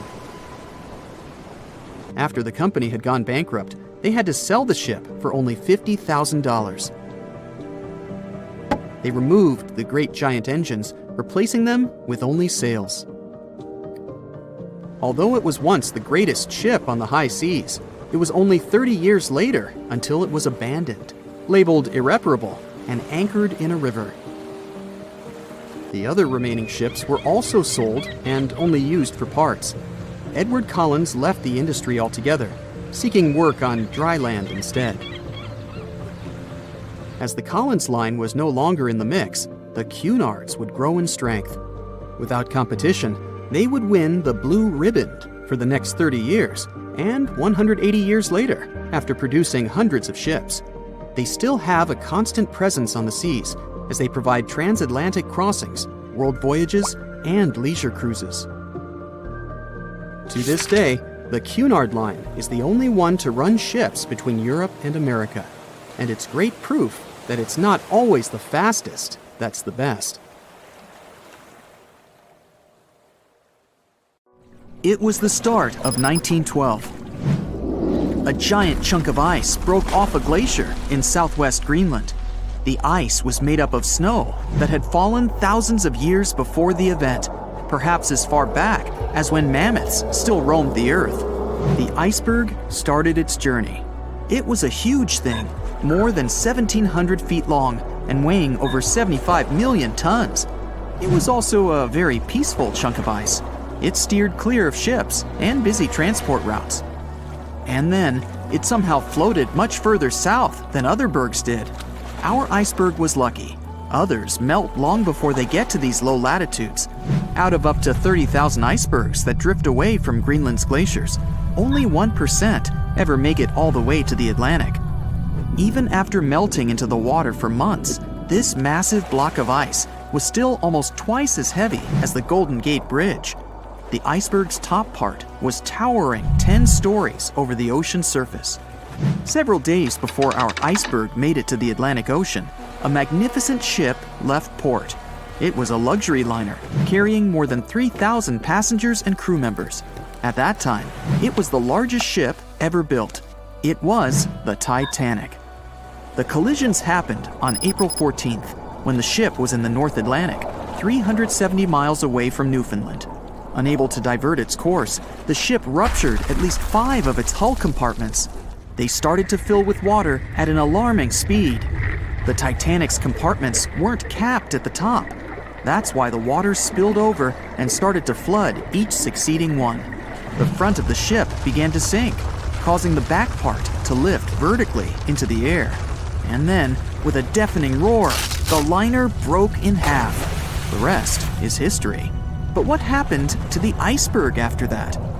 On April 15th, the German ocean liner SS Prinz Adalbert was sailing through the North Atlantic. It was traveling a few miles away from the place where the Titanic had sunk several hours prior. The German ship's chief steward, who hadn't learned about the disaster yet, saw an iceberg. What drew his attention was a large streak of red paint going along the iceberg's base. Surprised, the man took a photo of his discovery. He thought the paint meant a ship had hit the iceberg within the past 12 hours. The next person who saw the iceberg and took another photo of it was the captain of a vessel laying deep-sea telecommunication cables. The ship was sent to help in the area where the Titanic had sunk. The captain later claimed the iceberg he'd seen had been the only one in that area, plus the red paint. It wasn't difficult to connect the dots. In 2015, one of these photos sold at auction for over $32,000. And still, experts are unsure whether the image really shows the infamous block of ice. It might be a simple iceberg that had been floating nearby at that time. The great unsinkable ship was gone, sunken to the bottom of the North Atlantic, where it remains to this day. But the iceberg continued on its way, perplexing a few witnesses and slowly melting into the surrounding water. It would vanish completely before the end of the year. On the night of April 14th to 15th, 1912, the most modern and unsinkable ship collided with an iceberg and sunk. And it was incredibly scary. Just imagine a huge cruise ship, several times the size of the Statue of Liberty, crashing into a massive chunk of ice and sinking. It's dark and cold. All you can hear is the rumbling and grinding of breaking metal and wood. All that surrounds you is the icy waters of the endless Atlantic Ocean. There's almost no connection with the outside world. There are no phones or internet. Nobody else on the whole planet knows that the ship is sinking. It's a real nightmare. But the most shocking thing is that the people who were on the Titanic that day didn't panic. They were calm, maybe a little worried, but there was no fear on their faces. To understand why they weren't afraid during one of the biggest disasters of the 20th century, you need to see what was going on through their eyes. So, you're a passenger on the infamous ocean liner. Your cabin is located on one of the top decks of the ship. You've just had a great time with your friends at dinner. Now musicians are playing a beautiful melody. Waiters are serving dessert. You go out onto the deck and enjoy the tranquility of the mighty ocean. At this moment, you feel an incredible sense of security and comfort. You're proud that you're one of the first people in the world to travel on the most high-tech ship on the planet. You go to bed in your cabin and wake up because a crew member gently knocks on your door and asks you to go to the deck. There's some kind of issue, but there's no reason to panic. No problem. You'll be happy to go out and take a look at the night sky. The moment when the ship collided with the iceberg felt like nothing more than a slight push, and some passengers didn't even hear it. They realized that something was wrong only when stewards knocked on their doors and asked them to go outside. You're on the deck. There are already a lot of people here. Everyone is more or less calm. Passengers are talking about what might have happened. Listening to the conversations around you, you figure out that the ship is supposedly sinking. The idea seems like nonsense to you, but even if it is true, all passengers will be evacuated in lifeboats anyway. At that time, people didn't know there were half as many rescue boats as needed. Passengers were sure that everyone would be saved. Evacuation begins. Women and children go first. No one panics or tries to get into a boat before it's their turn. All men behave gentlemanly and help crew members to evacuate women. One passenger wants to get into the boat with his wife, but it's not because he's afraid to stay on the Titanic. He's just worried. It seems to him that it's less safe in the boat than on the giant liner. He doesn't want to leave his wife alone, but the crew members explain the situation to him, and the man retreats without any resistance. They begin to launch flares into the air. No one pays any attention to this. Everyone thinks this is a standard procedure for a ship breakdown. If there had been many experienced travelers on board, they would have understood the flares were fired because the ship was in distress. Perhaps then, people would have started panicking, but most of the passengers simply didn't notice it. The boats are lowered one by one. People are watching the evacuation, patiently waiting for their turn. There's no pushing or crowding. Nobody is screaming. The actions of the crew help the passengers to remain calm. They deliberately downplay the severity of the situation to prevent panic. Someone says the boats are launched simply as a precaution. Also, the crew members claim that a rescue ship is heading for the Titanic and is just a few miles away. Some passengers say they see the lights of another ship. The people who are already sitting in the boats want to stay closer to the Titanic, since this way they'll feel safer. Many passengers simply don't want to believe that something serious is happening. Even when they're told the ship is sinking, they refuse to admit it. How is it possible that the unsinkable ship can sink? But this is how the human mind works. In extreme situations, it refuses to believe that something bad is going to happen now. You don't even want to think about it. One of the passengers says that it seems to her that the danger is exaggerated. She claims that all people will return to the Titanic at any moment. Some passengers are afraid, and still, they don't want to leave the ship. Warm cabins and the safest ship in the world are here. The alternative is the ice-cold ocean and small, unstable rescue boats. Someone refuses to leave the ship because they can't find their baggage. Some passengers carry all their belongings with them. They don't want to leave them on the sinking ship. There are many immigrants on board, and some of them don't even understand English. The crew members can't explain to them what's happening. These passengers misunderstand stewards' instructions during the evacuation. They can't figure out the inscriptions on the evacuation signs. Many passengers are sure there's been some kind of breakdown in the engine compartment. The problem will be solved soon, and the Titanic will continue its journey. People only start to realize that the ship is going down when it begins tilting forward, and its rear part starts rising above the water. That's when those around you start panicking. Some jump into the water, others climb into the lifeboats without waiting in line. But in general, there's no chaos and hysteria. And this is despite the fact that there are about 1,500 people on the ship. Scientists claim that some of them never even left their cabins. Those people refused to leave their stuff behind and didn't believe that something serious had happened. During the evacuation, the orchestra is playing. This helps people to keep their cool. They hear music, and it seems to them that everything will be fine. The music keeps playing on the Titanic almost until the very end. At about 2:05 a.m., the crew lowers the last boat with passengers. 15 minutes later, the ship goes underwater. Even after the tragedy, the surviving passengers can't really understand what's happened to them. They remember boarding the boats and moving away from the huge vessel, and they won't forget seeing it go under the water. But even after a while, they still can't realize what a terrible catastrophe they've just experienced. Sometime later, people began to write books about those fateful events. They made documentaries and feature films. The news about the Titanic was in every newspaper. It spread all over the world. In any description of that day, the tragedy looks like a terrible disaster. But those who were there admit they didn't feel all-consuming dread. They just couldn't believe what was happening that day. The tragedy of the Titanic might seem more terrible for people who heard about it than for people who experienced it. Many people around the world refused to go on board large ocean liners after the catastrophe. They were afraid of what could happen to them. At the same time, a lot of passengers who survived on the Titanic continued to travel by other ships. There was a woman who survived 3 shipwrecks, including the Titanic, and she still continued traveling. And what if people tried to raise the Titanic from the sea floor? This happened many years after the shipwreck. Then, the $5 million operation failed. Nylon slings were attached to a large part of the sunken ship. The other ends of the slings were connected to diesel engines. For the entire operation, a mini-submarine was used. A piece of the Titanic, weighing 21 tons, was being pulled up when one of the slings tore. And then, one by one, the other cables began to snap too.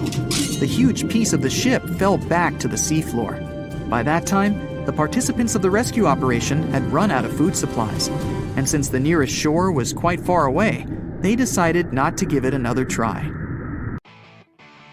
When the Titanic began its fateful voyage, it weighed about 52,000 tons. Now, how did they even get it into the water in the first place? Step 1. Find tons of soap and natural fat. Step 2. Dump it all over the ramp in front of the Titanic like a monster slip and slide. They even put grease all over the outside of the ship to make sure it didn't get scratched, dented, or even rip open. Just like that, the Titanic plopped softly into the water, and the workers and owners breathed a sigh of relief. At least that part went well. When they built the Aswan Dam in Egypt, they needed to clear out a huge area for the new artificial lake. Almost 100,000 people had to move out of their homes. That was the easy part. Engineers now had to try to move 2 huge ancient Egyptian temples, or they'd be lost underwater forever. The answer? Thousands of engineers and builders. The temples were built into a mountain, so first they had to detach it using bulldozers and jackhammers. Then they had to take it all apart like a humongous Lego project.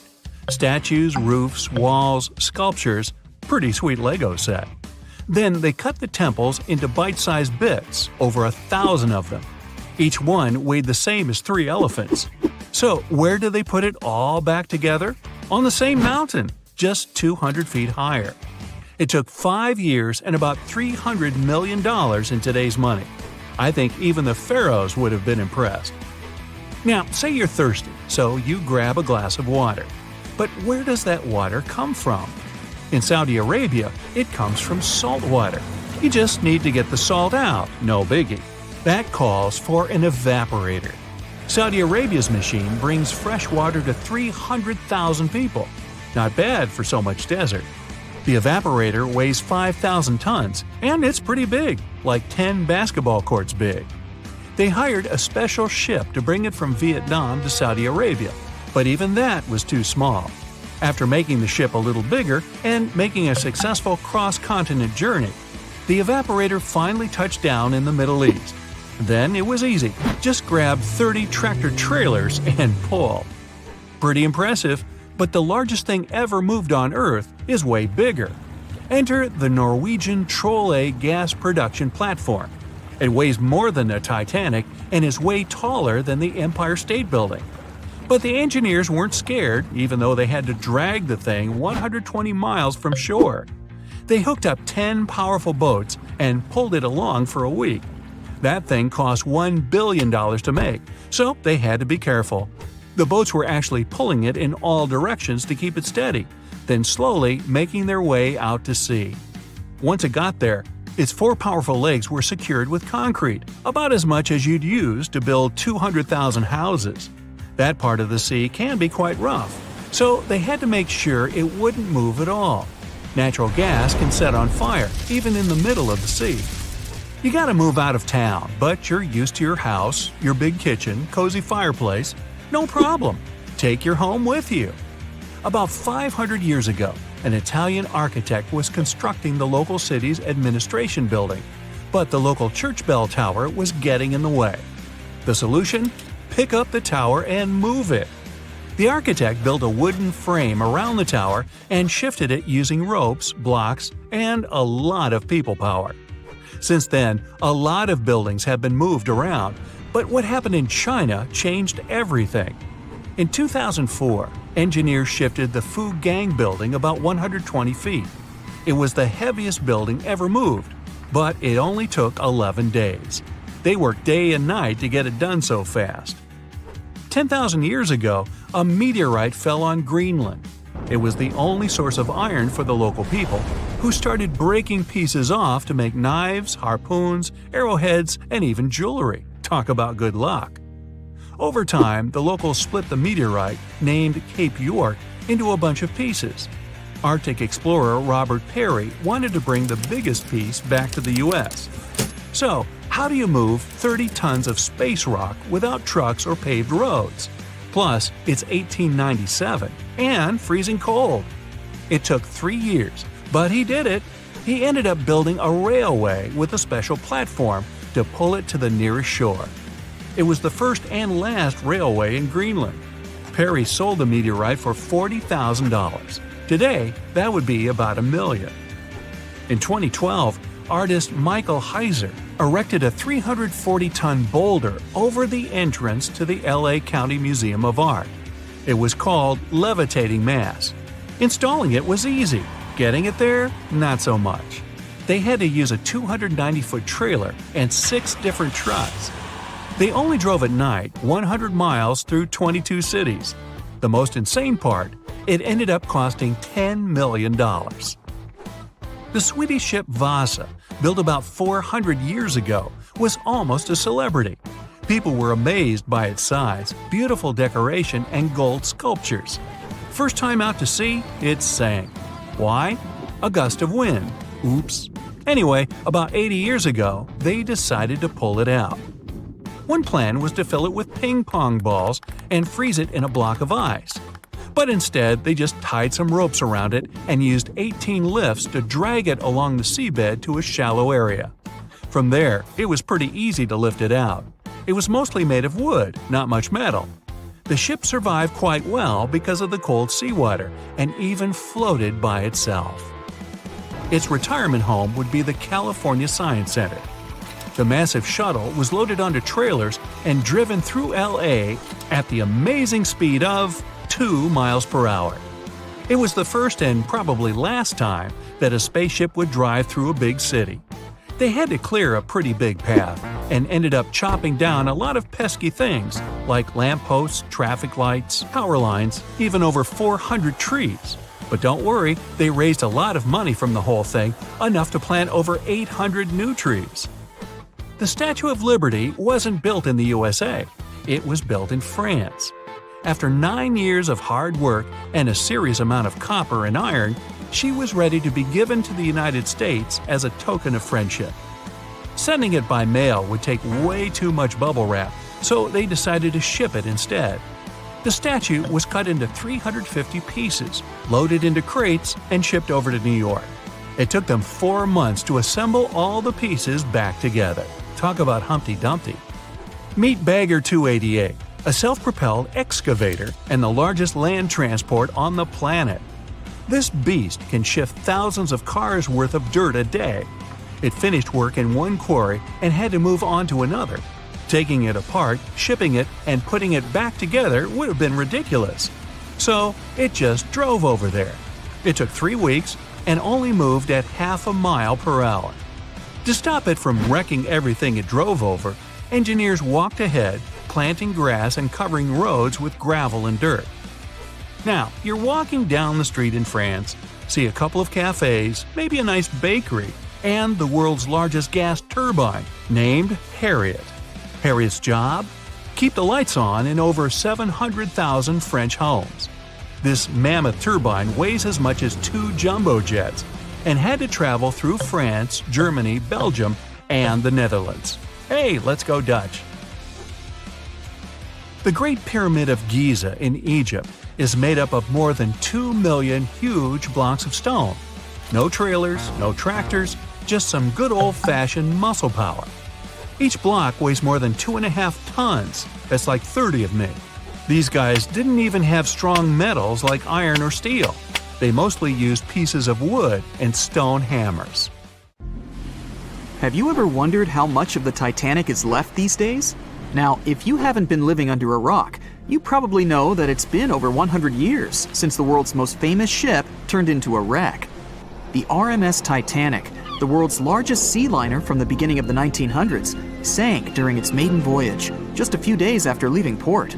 The ship struck an iceberg on April 14, 1912, taking down over 1,500 passengers of more than 2,200 who were on board the liner at that time. As shocking as this may sound, the Titanic took over 3 years to be built and only 3 hours to sink. And if it were today, the ship would have cost over $210 million to be made. It was last seen on the surface of the Atlantic at 2:20 a.m., and for many decades, that was the last time people saw it. It wasn't until 1985 that the whereabouts of the ship were discovered by oceanographer Robert Ballard, and some parts of the Titanic became visible once again. One of the first discoveries made by Ballard's expedition was that the ship was indeed torn in half before sinking.